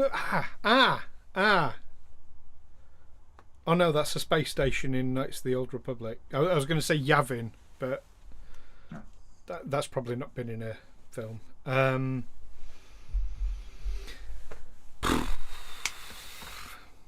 Korriban? I don't know. Unfortunately, not. No. The name of the planet was called Jakku. Baku? Oh, Now you've said it. yeah. Now you've said it. Yeah. Okay. So there's one question left for this round for each of you. Okay. Come on, mate, boy. Here we go. Come on, Luke. You Matt, get this one. go oil up. No, Here's another see easy. that. Get ready. Get the Here's muscles another ready. easy one. In Star Trek Voyager was the first show to introduce the EMH. What is the EMH? EMH. EMH. You know that one, Lukey boy. It's got my initials in it. Yeah. He's quite a prominent character on the show. Is it some sort of robot or something? Droid, maybe, like it's an anagram of something. He is an artificial life form, yes. No reactions there. Is it? Have I mentioned him? No. No. Emergency... It's not sweet sunglasses. No, that's Geordie LaForge, and that was in Next What could- Generation. Emergency, I don't know. M. What could M stand for in space? Medical. I keep Hero. thinking. Yeah, I keep Excellent thinking, medical hero. Excellent medical hero. Yeah, heard it here, guys. It could stand for that. You're on the right track. Yeah. Yeah, Well, I think medical is right. I think medical is right. EMH, EMT. What's an EMT? Electronic, isn't it? electronic medical. So he's a medic, is what we're trying to say. Electronic Extra mild medical- hot dog. Yes, Rick. Extra mild hot dogs. Ben has said the M is for Mandalorian. Oh, Now we know what it is now, yeah. Excellent hot dog. Mandalorian hero. I've got hot dogs in the brain now. I'm always. so puzzled because how can something be extra mild? It's non-existent, Touche. surely. Touche. What you like? It's German curries, Just a lot of blue Doritos. German curries. Just loads of them. Yeah. Right, so we've got an EMA, EMT. So we reckon it's Well, I something think to do it's with medical. Yeah, I think it's got to be, right? Is it literally a medic? Is it? Are we along the right lines? Just give us a little. Yeah, you get it right. Give us a clue, yeah. come on. Right. What's this? What's this? Typically, if I say something, it's to tell you that it's not the right way. So But until it's I not say right. something, We're on the you'll lot tell me right. what's Yeah, the right track. come on, man. We can do this. Nurse. Is it European- Ooh, was it? Ooh. Extra terrestrial. Extra man's hair. Look at you, man. yeah. Love it. Great. That was to Luke. Extraterrestrial. Medical. Extraterrestrial. And what could the H be? Because I want to almost say unit. I know it's not that. Home. Hardware. Oh man. Hardware. Hunk. Well, he does think of himself that way sometimes. Especially when it Kira comes to thinks of him that 2009. way. Do? Oh, Really? Yeah, he's a bit of a beefcake. So he's a unit Oh, of really? a man. No, Not but hunk, he's just no. vain. Right, so we're going to go for medic, are we? We're going to something like that. Medic, something to do with the medical profession. Bro, it's got to be. Okay, Right? yeah. Yeah. Can we? So- Is there another word for medic? Doctor, nurse, But Lee? hang on, we're trying to figure out what the acronym is for, right? Okay, yeah, that's right. Oh, I'll give you a clue. In the pilot episode called Caretaker of Star Trek Voyager, when they were flung to the other side of the galaxy in the Delta Quadrant, around approximately half the crew were killed in this process, one of them being the ship's doctor.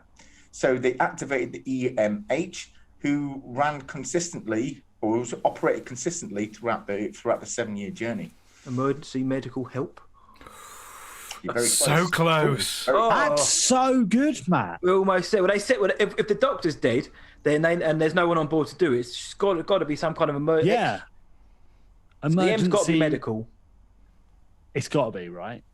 Medical. You're Got the one first word part right as away. well.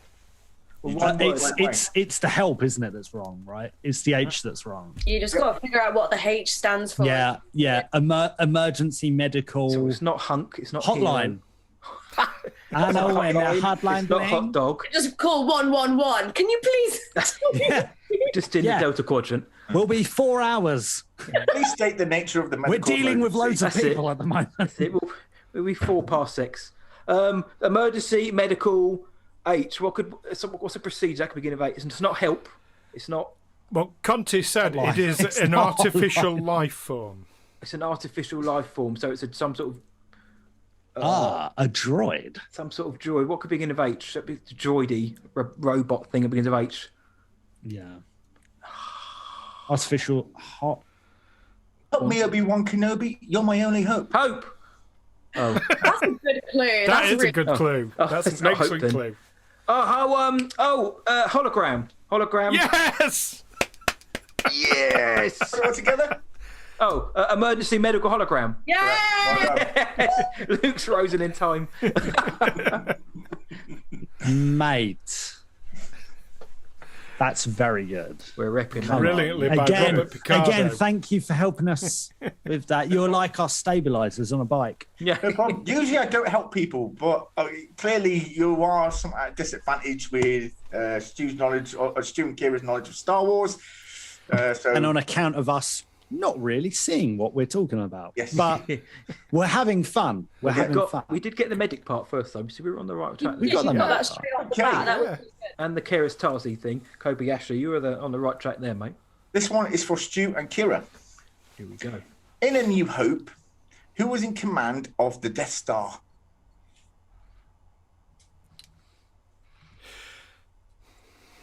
Oh my god, is it the old wrinkly guy, the one who he died, and then one of the other Do you mean films they Peter did like a Cushing? CGI version of him. Peter Cushing. Yeah, is it him? Is it his character? Yeah, but what's his name? Do you know, Stu? I can't remember his name off the top of my head. I was thinking Admiral Piet, but no, I It's think he Peter worked Cushing's under this character, guy. He worked under Darth Vader in the second movie and he got choked out, I think.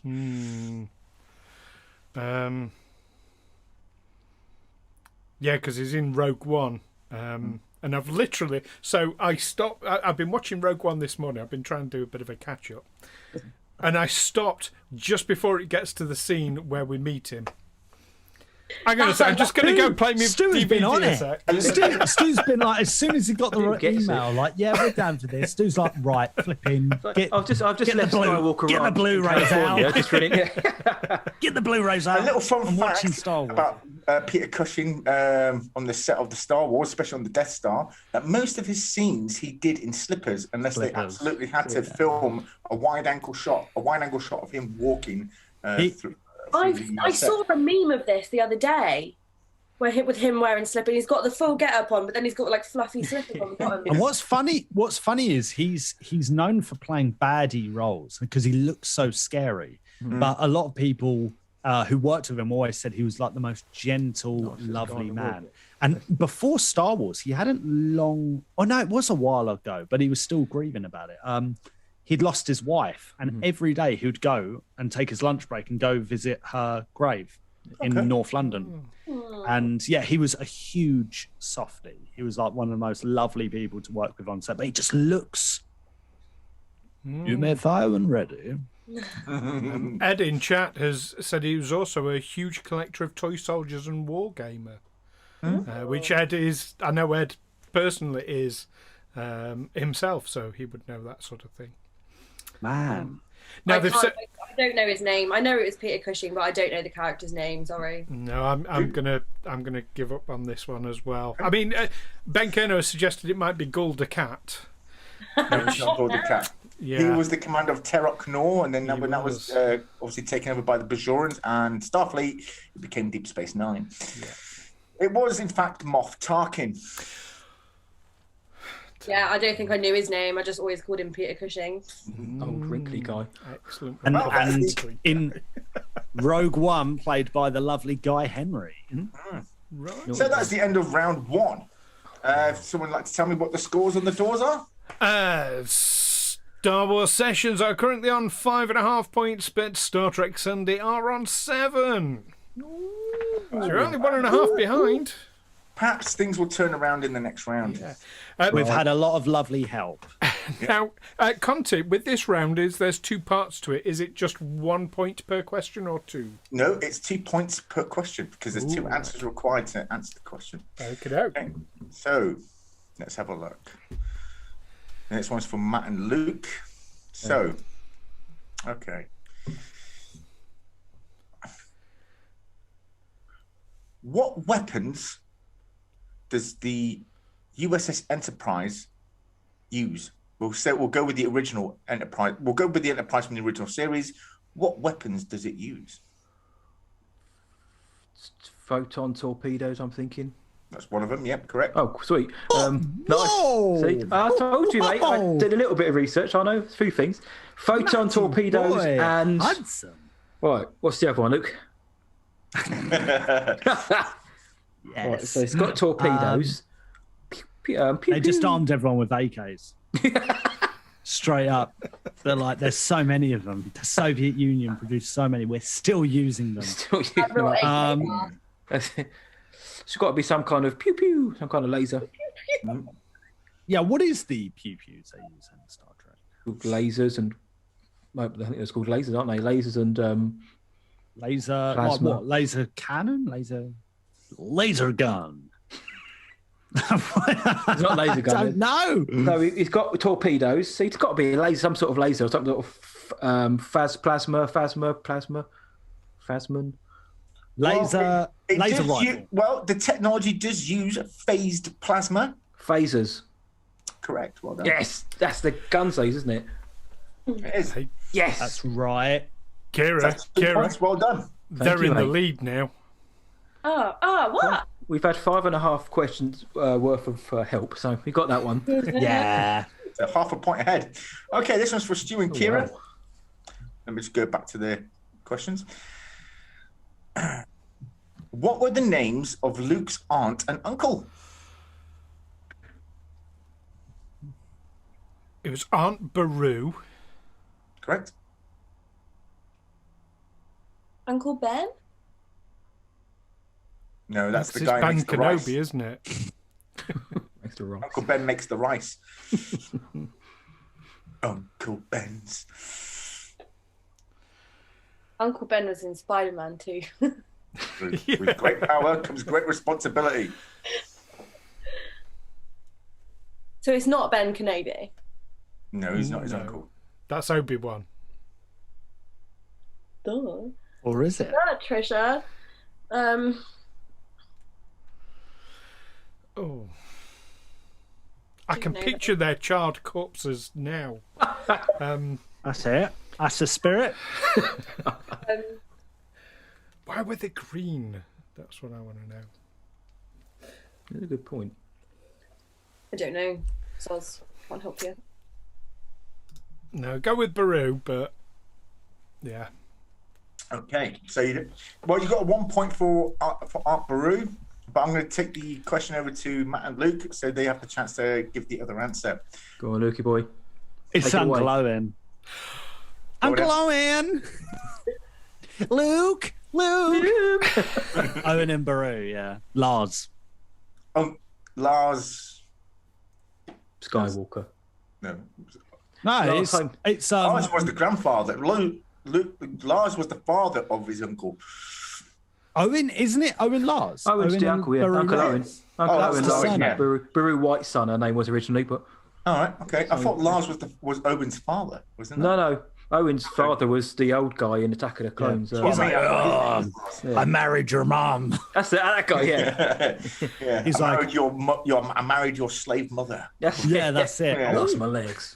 Yeah. That's the guy. I lost my legs. Well done. That's Nom. 1 point. That's 1 point each. Nice. When you hear a phrase like "he was his father's uncle," I mean that sounds like a very rural arrangement. That's all I can. Tatooine, you know, this place gets crazy. That's it. And the sand gets everywhere. But anyway, Yes. Naughty boy. Yes, very good. Very good. okay. Next question is for Luke and Matt. Come on, lads. All right.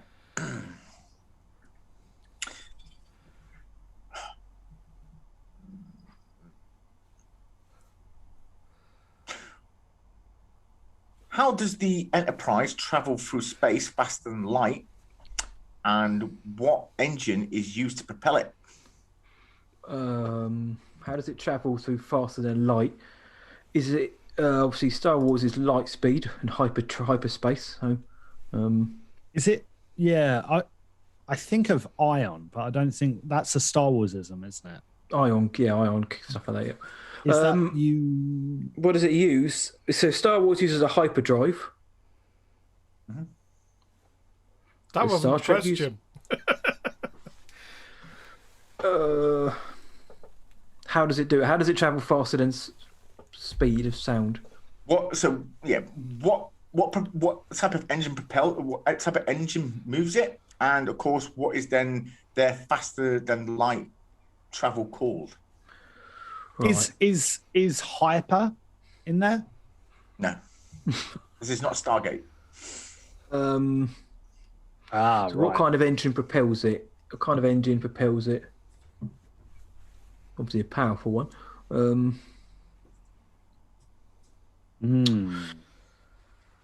I can't think of what it's called when they move through time. Wormhole. No. There was a wormhole in one of them, I think. I know that. No. I'll give you a clue. Captain Cook Captain Cook will say, "This speed, Mr. Sulu."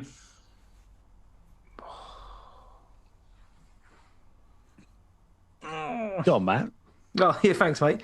Go on, mate. I can't. Did you think. grow up watching Star Trek, Matt? Me? Yeah. No. Like I said, people in the family like it, and I know. Well, I thought I knew some of the major things, and I did a bit of research. But right, what does it use to get through speed? Their version of hyperspace, basically. What's that? Their version. Star Trek's version of hyperspace. Their version, the non-canon version. The dark side. This speed. The dark side. Warp speed. Oh, It is warp speed. So warp Yes! speed. So warp speed, Sulu. So what kind of engine pushes it? Warp engine. Correct. is Warp it? engine. what did Matt just say? Warp engine. Warp engine. It's also known as a warp core, but it's also been known Matt. as a warp engine. That's a guess. Matt, you're so cheeky sometimes. I How feel do you naughty do now. it, Mr. Hudson? I How feel do a bit you do naughty it? now. You're such a little jab of the Hud. Cheekiness going on over here. I know. My warp engine was just a guess based on warp speed. So that's 2 points to you guys. Well done. Next one is for Kieran and Stu. They're 2.5 points ahead of us now, Kira. Yeah, we got has to this happened? What's going on? Which two races inhabited the planet Naboo? Oh, the Gungans lived underwater, didn't they? Yeah. Um, And the Nubians. Correct. It was the Gungans and the Nubians. So that's 2 points to you as well. Yay! yeah. I just remember the big Gungan in the chair with the wobbly head. Osnas. Brian Blessed. Osnas. He's just so mean, and I love him. Brian Blessed, was it? It was. Yeah, it was. Blessed. Big boy blessed. Big boy blessed. Big boy blessed. Very good, guys. Well done. Yeah, nice one. Gungans And that was alive! quick as well. That was quick. See, we take half an hour to answer, and these guys have got it.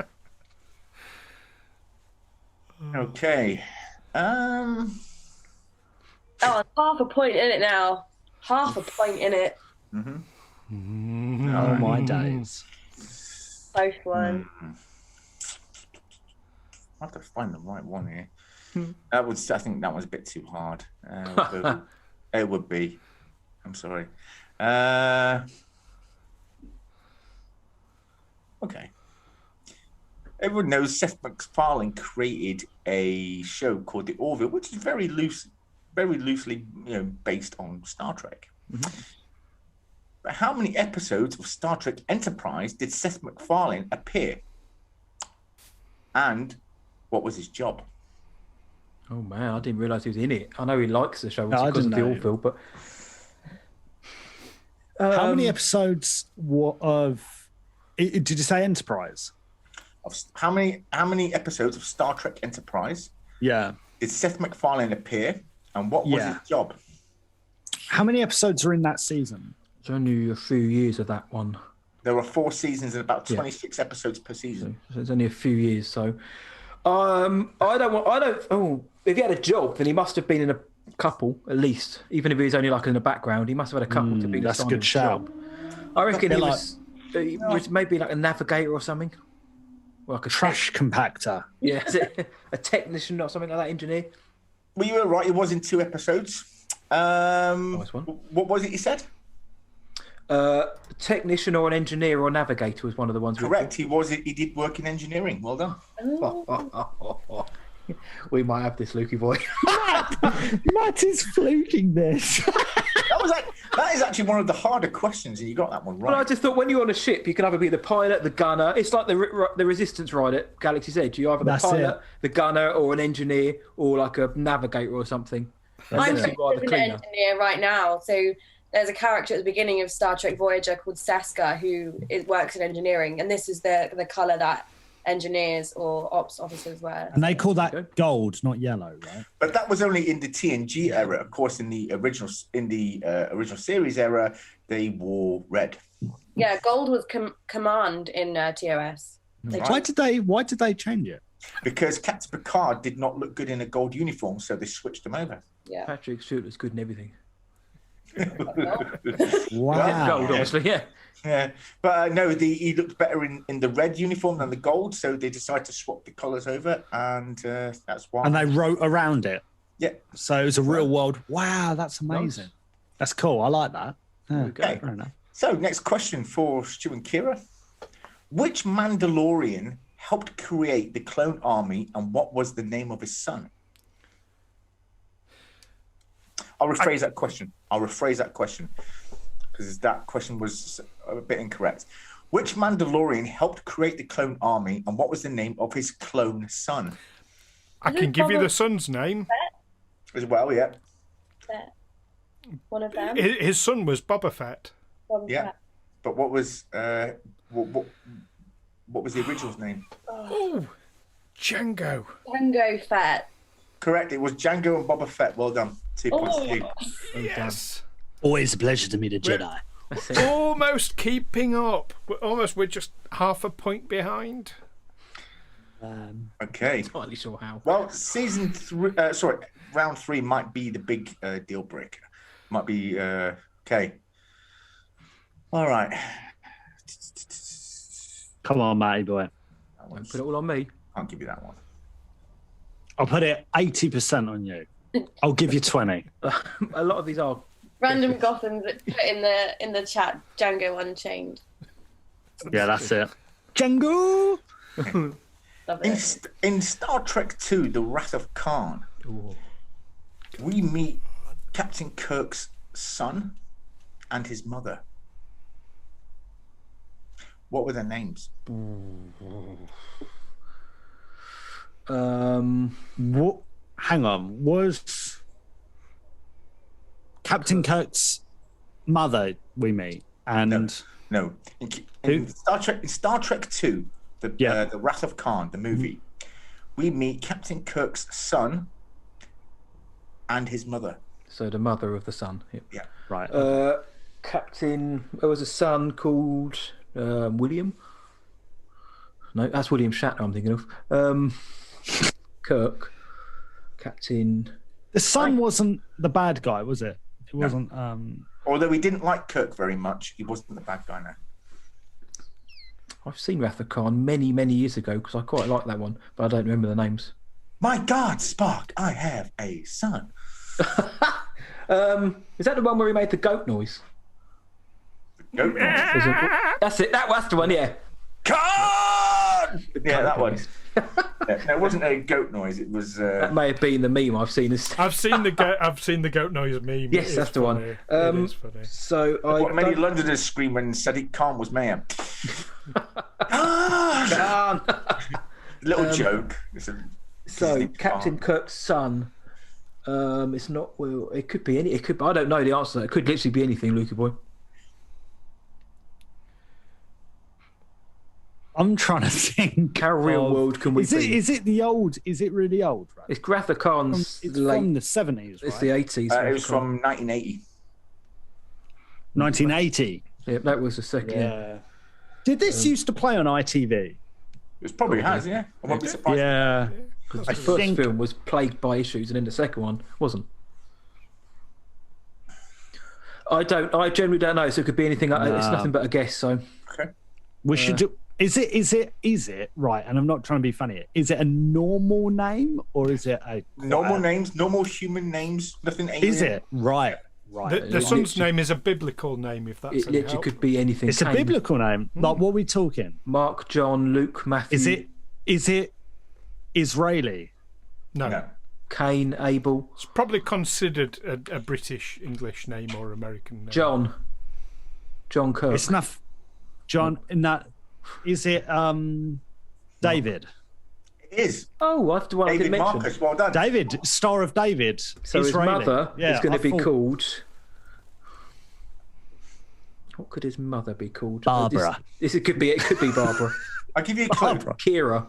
No, I'll give you a clue. Kira. not We'll Kira. go for Kira. It's not I have Kira, a but big I'll give you a clue. It sounds similar to the name of someone who would say, "Can I speak to the manager, please?" Oh, Sharon. No. Sharon, Karen. Sounds similar. Jill. Oh. Shannon. No, Are you referring to the Karen meme? That's what we need to. Are you referring to the Karen don't. meme? I don't know. If someone to speak to the manager is a Karen, but it's not a Karen, and it's not a similar Sharon. to Karen, but it's not Karen. It's Karen. No. Karen. Caroline. Caroline. Carol. Correct. It was Carol Marcus. Well done. Oh, again, you guys, you're the best, man. We owe you guys a beer for this. Imagine Or us soft drink being of like choice. with the other question, with their Star Wars question, being like, "Well, think of a footballer, David Beckham." No. Think of the other one, I'll happily Owen. help. Yeah, that's it. That's Oh, it. well done, man. We owe them. We Okay. owe them a pint, don't we?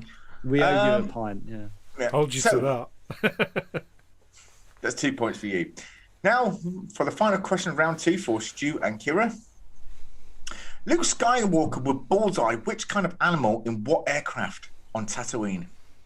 He what? Sorry.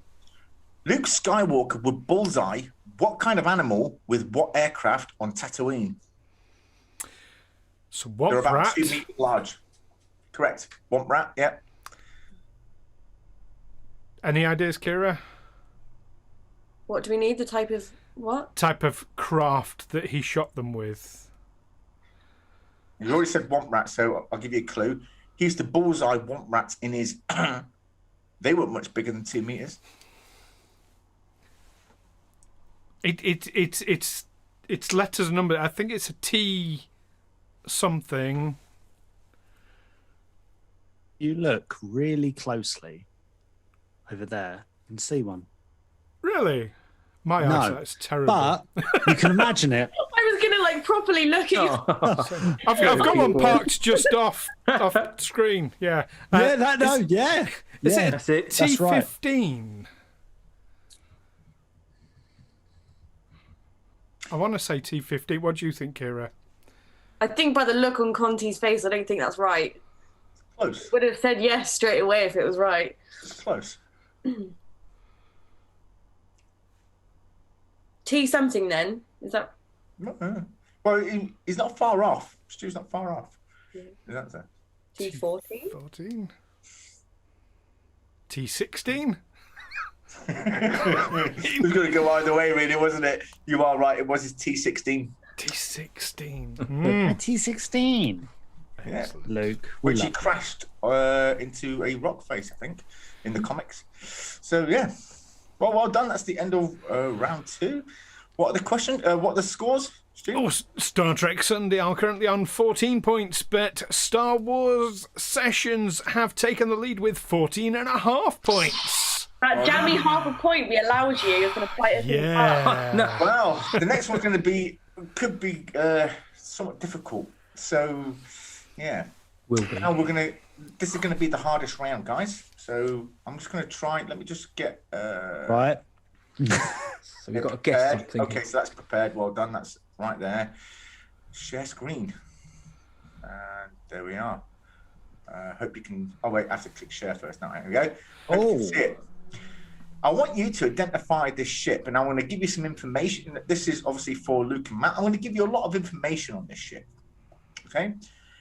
It was built at the Utopia Planitia shipyards under the watchful eye of Commander Benjamin Sisko before he took over Deep Space Nine.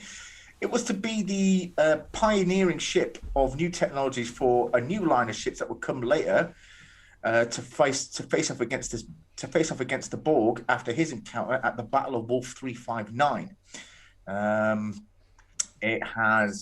It fires quantum torpedoes, photon torpedoes. It has a large array of different kinds of phasers. It has a max speed of warp 9.5, and generally often makes trips to the Gamma Quadrant via a wormhole. What I'm looking for is the name of this ship, not its class. I mentioned wormhole earlier on, so at least I feel validated there. It doesn't. It was also the Federation's first official warship. Ooh. Captain Quinn has put in the chat the USS Pimp Hand. Cisco's Pimp Hand, and it was Cisco's Pimp Hand, a term that was, I think, created by Laura Loaded. I'm not sure. Okay. Right. That does look like it could be. This is probably going to sound so stupid to the Star Trek guys, but that looks really mainstream. That does look like it could be. When I see a shape like that, like the circular shape with the bit sticking out, I think of the Enterprise. Mm-hmm. It's definitely not the Enterprise though, because it was made for that show. It's made for Deep Space Nine, which is what, late 90s? Oh, right. Its original name, by the way, was called the Valiant. However, because when this ship was being brought to a show, the new show Star Trek Voyager was about to air, and was also going to air. They didn't want to have two starships in the franchise, both beginning with the letter V, because they thought it would confuse the audiences. I think though Jeff Berman was lying, and I think he was just afraid that people would think Deep Space Nine was better than Voyager. Which it was. But so, it was originally called the Valiant, and they changed it. What does Valiant mean? What, brave? What's another word for brave, Luke?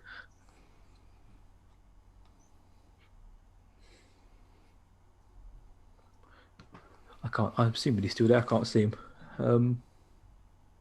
Me? Yeah.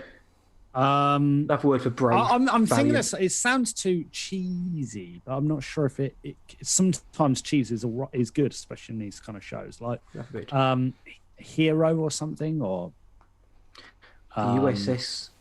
That doesn't sound. Would do you think if you were to say it to the average person on the street, would they be like, "Oh yeah, I've heard of that"? Okay, I'll give you another. I'll give you one more clue. Valiant. Before that, the ship was originally designed to fight off the Borg. That after the Battle of Wolf 359. So it's right. Okay, so the Borg always used the term "resistance is futile," so that might help you with the name. So it's going to be something military related. So it's not resistance. It's like defense. I was going to say, what's that thing called when that? What's that word called when you don't do as you're told and you fight back against something? You're defiant. Defiance. Well, Defiant. it is the USS Defiant. Let's see if I can. Well done. No, naughty boy, Luke. That was just going off of what Matt was saying. I was going to say defence. I said the USS Defiant. It. No, the USS Defiant. Yeah. I don't actually, and like being truthful, I don't actually recognise it. So it was the only. I said it was the only ship of this design in Star Trek, and it was meant for Deep Space Nine. After they met, it was introduced to fight one day, obviously at the end of season 2, where they met the Dominion, and obviously saw the threat from the Jem'Hadar. They realised they were going to need a ship with a lot of firepower, and this was a ship Defiance, obviously, that he built before he took over Deep Space Nine. I was thinking of defense. Oh, very good, very good. Thank you, Conti. It's all right. Well done, Jabba. Well done, mate. No, you got that one, mate. And I think I made a boo-boo a minute ago, and you actually saw what you may have seen what the next starship was. I didn't see anything anyway, so okay. I didn't see. Well, no, that was what I meant for Stu and Keira. Sorry. I don't know if you saw it. I accidentally clicked off it.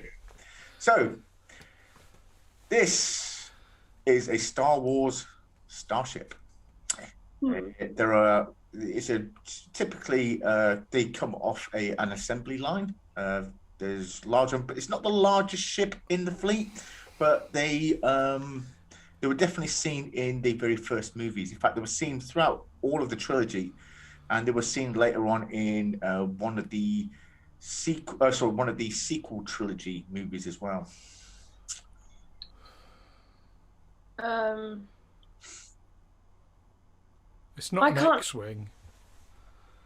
I was gonna say X-wing or TIE fighter, but I don't know because I can't tell like what angle it's at, so I don't know. No, I think we can rule out TIE fighter. Should we go with X-wing then? I'm not getting X-wing from it either.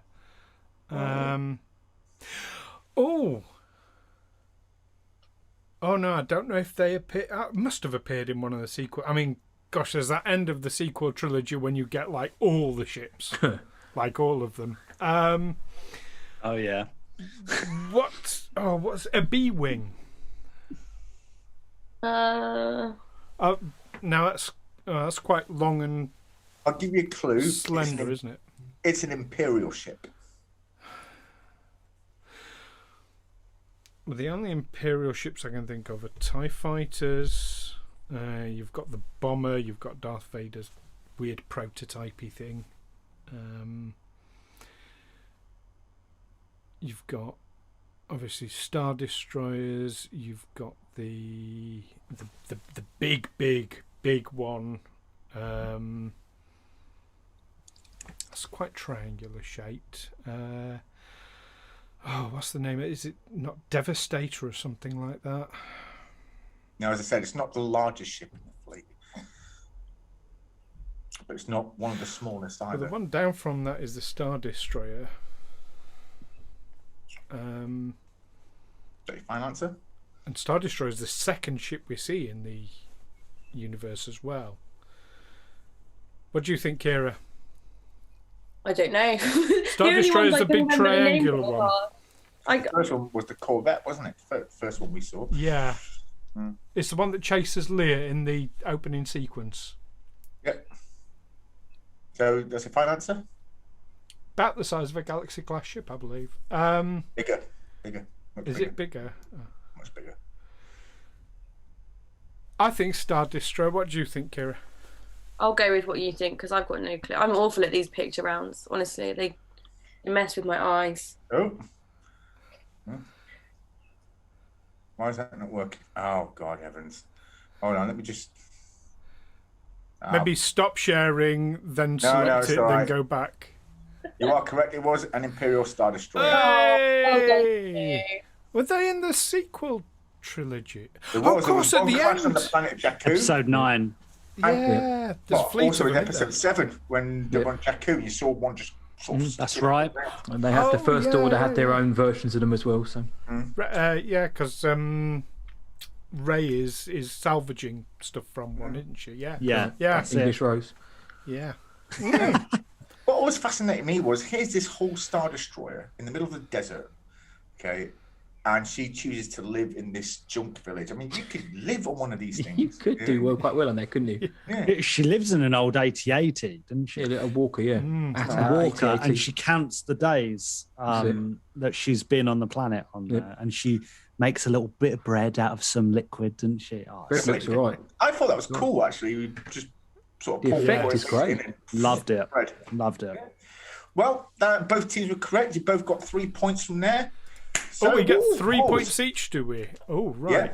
Oh, okay. blimey. So, I did the points wrong for you guys. It's still half a point in it then. Oh. Oh, 17 and 17 and a half. Well, let's see what we can do.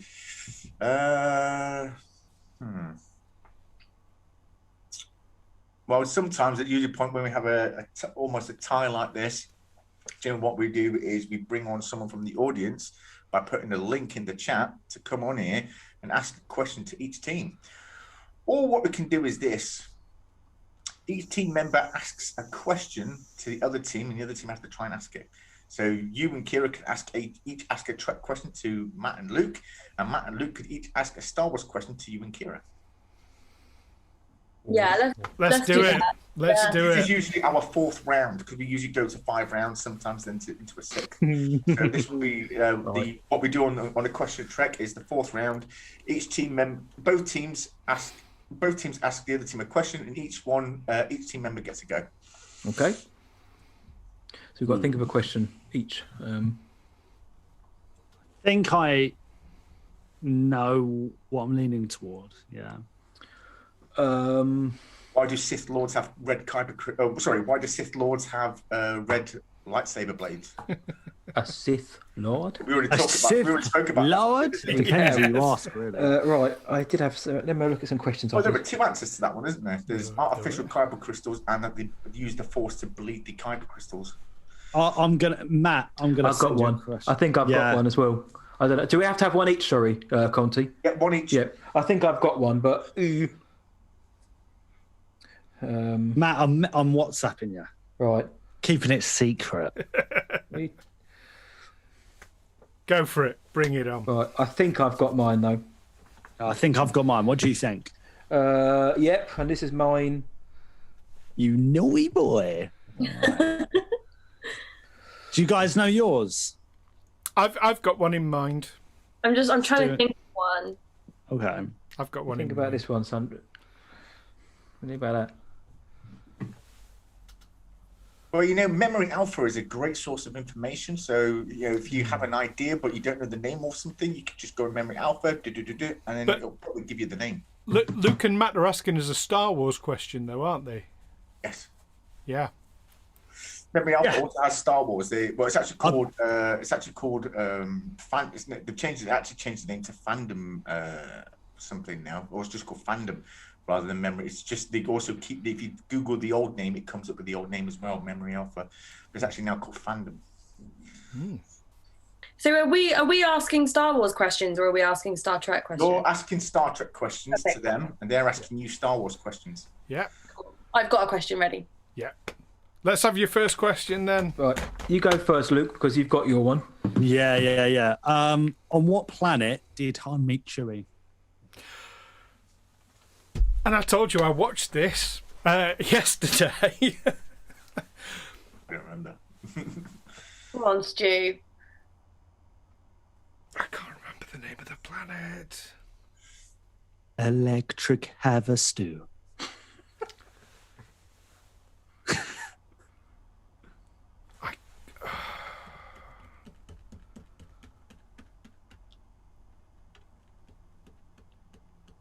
I can't. No, I can't remember the name of the planet. Kira, any joy? I don't know. Sorry. No, gonna have to. This is just going to be a stalemate. This is just going to be like we're going to go for really. Conti's going to have to Google this to make sure it's the right answer, of course. But Well, I won't Google it. I probably know it, but go on. you may know it. Yep. Go on, Luke. You want me to put the answer? Yeah, Mimban. Minban. Mimban. Now, Conti, am I right in thinking that they get the point for that? Minban. Let me check.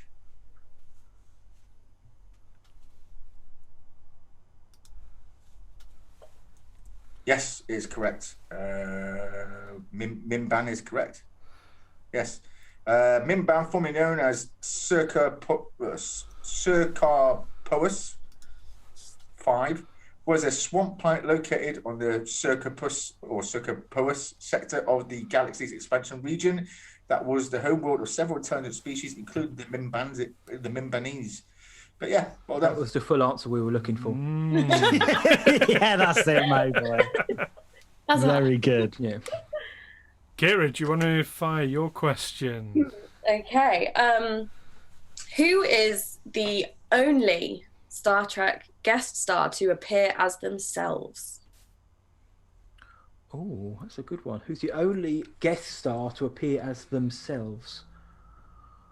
That's a good question. That's a good one. So That is an excellent who's question. who's like a Star Trek, like massive Trek head in celebrity culture? Yeah. Who was well into Trek? I'm trying to think because that could also be the new films, or it could be the old series. Oh no, yeah, it could be. It's going to have to be someone fairly recognisable, surely, for them to appear as themselves, because you've got to know who they are. It's not going to be like the director or something. Is it? I could see J.J. You could see J.J. Do you know what I turning mean? up. Like, oh, hey, I thought I'd just turn up on my yeah. film. So, I'm in the new Star Trek. Yeah. Guest star on. I reckon this is the kind of thing they do in the I was about to say the 90s, because that's celebrity I was culture. thinking but that. I celebrity was thinking culture of in the like 90s. I was thinking of like a basketball player. Oh, you know your boy. I can't help but think of Michael Jordan, but I don't think it is Shaq. Jordan. I can reassure you with absolutely no doubt, it was not a basketball player. Excellent stuff. So the 90s seems like something for me, because that's just pop culture booming. What was that? That was a golden era for Star Trek, really, wasn't it? It was like before. I remember seeing it on Starsky 1. It's because it was one of the first franchises to create essentially an expanded universe throughout movies and television. Yeah. Why would they cameo as themselves as well? That's the problem. There's got to be a reason. In short answer, I don't think I know, but I reckon it's worth a punt. Who was big in the 90s? Who would you reckon would be a Trekhead?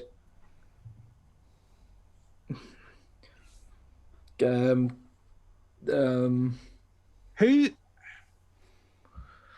Can I give him a clue? Michael Jackson. Kieran? I know. I wanted to say Michael Jackson, but he wanted to be in Star Wars, didn't he? So yeah, that's it. I'll give you a clue. Go on. Okay. As before the filming, they took this person around the whole set of Star Trek, including engineering. And when he looked at the warp engine, he looked at it, and then he looked at the cast and the guy taking around. He said, "I'm working on that." Ooh. So it's a he. So it's a he who's working on that. Hang on. Go on. Is it? Were they quite young when they appeared on it? Well, young. No. Crap. Depends on your definition of young. And that's the last clue I can give you. Right. So it's a fella who's working on that. Something to do with space, obviously. First man to walk on the moon, maybe something like that. Neil Armstrong. Buzz Is it Aldrin. Army? Oh, are we going to go for that? It's got to be someone who's working. Or is it the Russian? Oh, it's got to be Do you someone think who's it's one of the working Russian in guys? space. No, it's got to be one of the American guys, surely. Buzz Aldrin, Michael Collins, and Neil Armstrong were the first team. Might not have been them. Tom Hanks in Apollo 13. Mark Hamill. It's this guy, Mark Can you Hamill. imagine? No, I reckon surely it's got to be. I think Neil Armstrong. You go for it, mate. If we take any longer, they're gonna We'll get it kicked off. Throw a sausage roll at us. We're going to go Neil Armstrong. I've got Neil a on speed dial. Yeah, that's it. Yeah. Oi. No, Neil Armstrong, please, Conti. Kira? No, it was Stephen Hawking in a holodeck experience where they were talking to scientists throughout history. Isaac Asimov. Makes Albert He's working Einstein and what's it called? Was it Isaac Isaac? Asimov. No, that makes Isaac so Asimov, much sense. What the bloody hell? The guy whose apple fell on his head. What's his name? Isaac Newton. Einstein. That's the one. Newton. Isaac Newton, and they brought on Dr. Stephen Hawking, and as I said, they brought him through the set. They took him into engineering, the set of the engineering set, showed him the warp core, and he said, "I'm working on that." Of course, yeah. That's a great question. That's a great fact as well. That's very good. So That's very good. that's a point now to the other team, to Okay. Stu and Kira. Still half a point in it. Is so. Right. We've been at this for more than 2 hours now. We're never going to get anywhere. Next question. Right. What is the name of the Mandalorian warrior that first appeared in the Clone Wars and has recently showed up in The Mandalorian? You mean the cartoon, The Clone Wars, or the movie? The cartoon. Something animated else I've not series. seen. I've not The only seen animated Star Wars series I saw was Droids. Oh wow. Showing my age there. Yeah. I've not actually watched Clone Wars in quite a long time. I used to watch it when my kids used to visit me, but I've not watched it in I think 2 years. So, yeah. Season 7 that came out last year is very good. Yeah. Yeah, I have friends who've just watched that series, like just that season. It's very good. That's the last season. I have to check it out. So I've got Disney Plus, so there's no doubt going to be on there. Yeah. Definitely check it out. See, if you'd have asked about the holiday special, I'd have been fine. Even Caravan of Courage. But What was the name? Mace. What was the name of Chewbacca's mother? oh no, I can't remember now. I'm traumatized by the image of the grandfather. Was it the grandfather or the uncle? Oh, that Marla. Marla was the name. creepy uncle. Just, yeah. Her name was Marla, and you've got little Lumpy, who's like, and you've got Luke. Luke's like just had a car accident, isn't he? So he looks like he's murdered Chewie's family. I've just seen Captain Quinn's comment in the chat. Mick Fleetwood was also in Star Trek to appear. He was, yeah. But didn't he play one of the fish aliens? He did. In fact, that question was brought up on the episode you were on, and Yes. it was Armin that brought it up. It was that's- on Question of Trek. And he was an Antedian ambassador whose clothes were lined with an explosive, and who was there to kill another ambassador. Yeah, but you would never know it was Mick Fleetwood because he's wearing this giant fish head. That's right. It's been a lot of cameos, like Star Wars. You get a lot of cameos from famous people. No, I'm not gonna be able to get this Mandalorian question. No, I don't know. Apologies. No. Tell us. Conti, shall I? Yep, please. It's Bo-Katan or Bo-Katan Kryze. First appeared in the Clone Wars and entered the Mandalorian season 2, episode 3, I think, to an awful lot of fanfare in the fandom. Yeah. Nice. We're getting a lot of animated characters coming through in live action. Wait, first in Rogue One, we got Saw Gerrera. Lies, deceptions, Borg Gullet. Yeah, he was from Clone Wars. Borg Gullet. Oh. Cross IP there. Yep. So, but Bo-Katan. One of my favourite lines from Star Wars, was in Attack of the Clones, because this was still at the time when there was a big rivalry between Star Wars fans and Trek fans, especially at conventions. And it was on the I think with the planet called Geonosis, and you had the Trade Federation that was slowly taking off, and you had the stormtroopers, you had one of the big cannons, and Obi-Wan points to his ship, screams at the stormtrooper, "Fire on that Federation ship!" And it was a nice little dig at the Trekkies. Yep. Here we go. George Well, Lucas knew his of stuff, course, didn't he? mixed IP. The Millennium Falcon has been in Star Trek because it was at the Battle of Wolf 359 against the Borg. This. And of course, the Enterprise has been in Star Wars, hasn't it? It has, yes. The Enterprise D has been shown to fly past the window of the Jedi. Where they all sit around in a circle on the temple. Coruscant. Yeah, the Jedi Council. You see the Enterprise fly past really quickly. It's cool little Easter eggs, aren't they? Wow. There you go. Right. Now I'm going to give you your question. I'm wondering. I'm thinking this is a bit easy now for the ones we've just been given, but we'll go for it anyway. Never too easy. In the original series, Starfleet crew wore 3 different colours: gold, blue, and red. But what 2 jobs did red shirts wear? Well, we know that they changed. The red later meant captain, so it wasn't that. So what 2 jobs did red wear? Again, how many ship roles can there be? Engineering and navigation. Half right with engineering.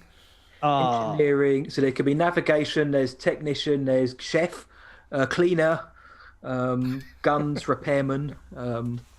There was only ever one chef ever shown in Star Trek, on the Star Trek Enterprise.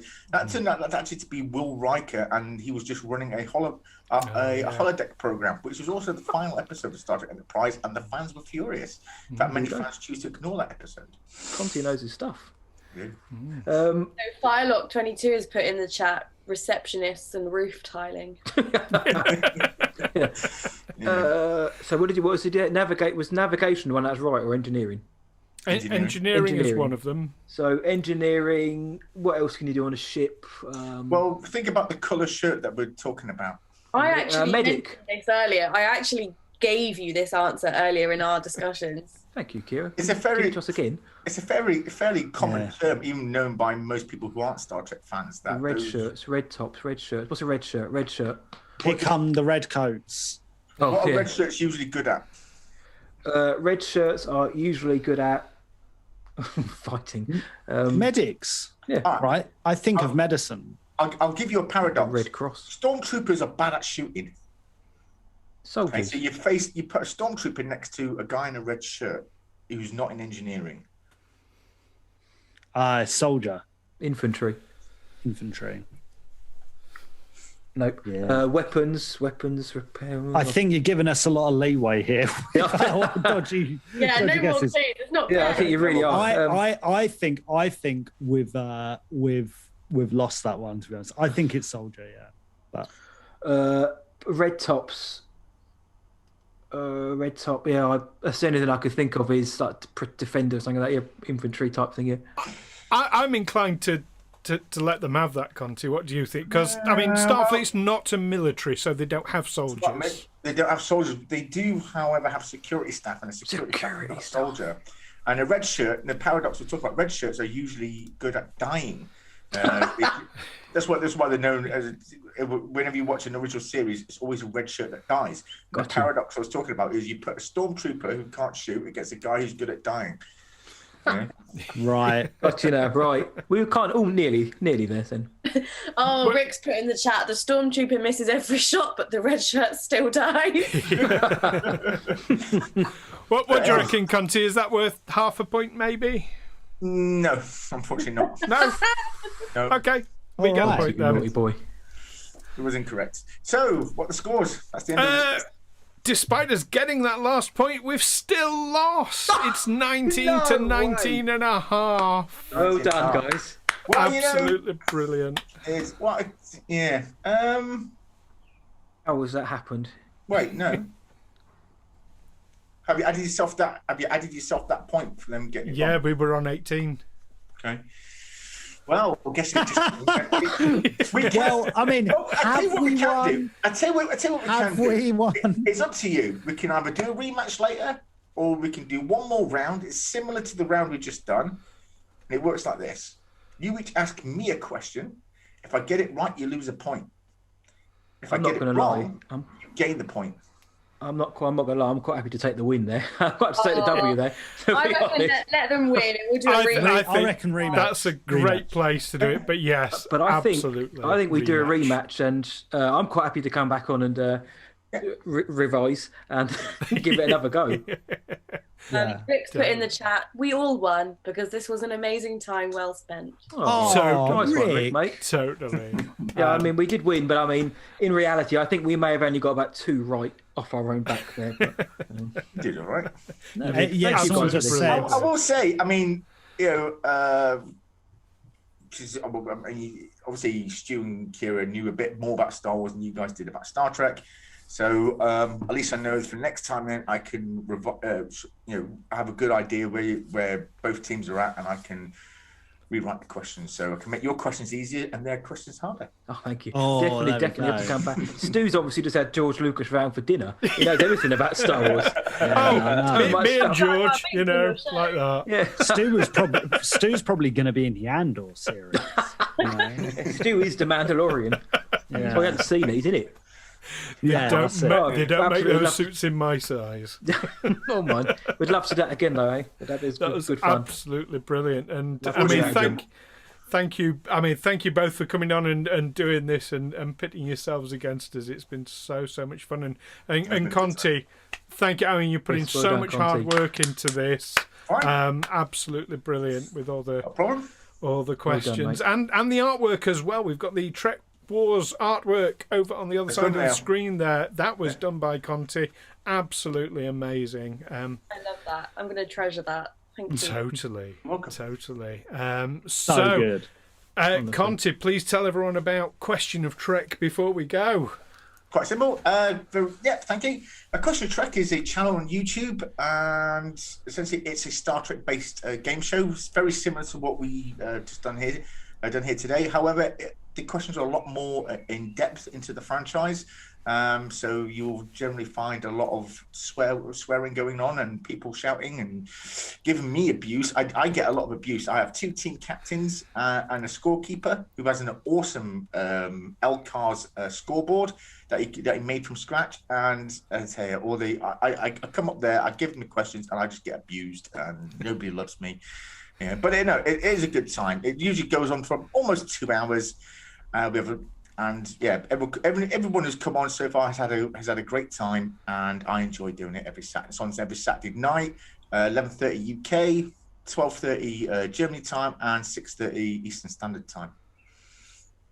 Brilliant. And as I say, the link is down there in the corner underneath the chat, youtube.com/question of Trek. And Luke and Matt, Star Wars Sessions, tell us about it.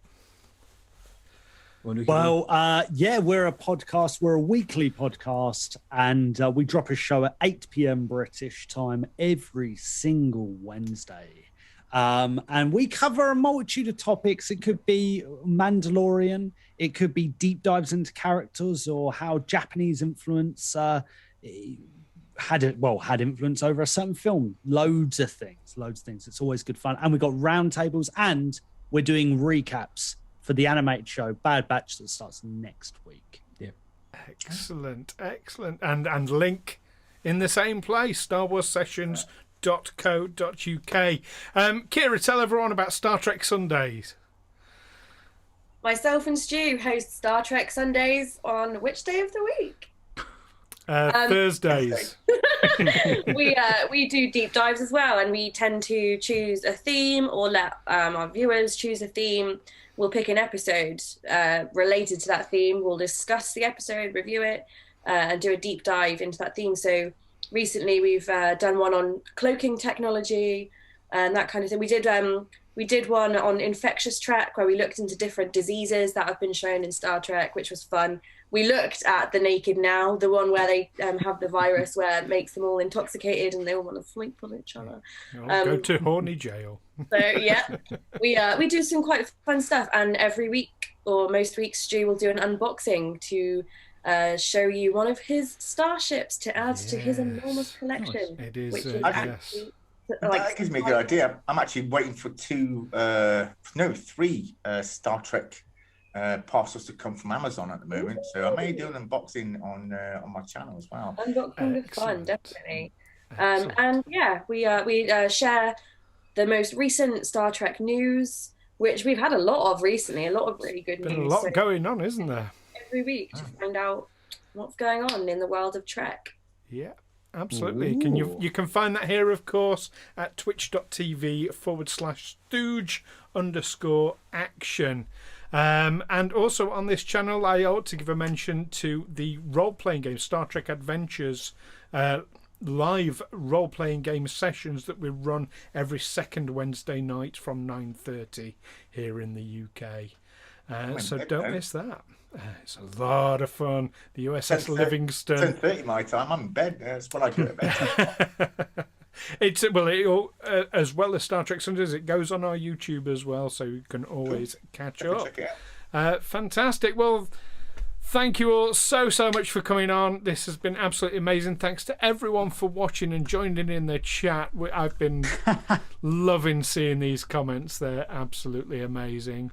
So hopefully everyone's enjoyed that. I love the picture there, Matt. Yeah, Mayboy loves it. He loves it. When I think Star Trek, Kirk's eyeing you up with concern. Yeah, Spock just looks curious. As I am in a minute. Yeah. But now you have Star Trek Lower Decks, where Commander Ransom is now always working out or ripping his shirt off. So there's a new character who does that. There is. Fantastic. Well, thank you all so much. So normally we say live long and prosper. How do you say goodbye on Star Wars? Well, what do we say, Lukey boy?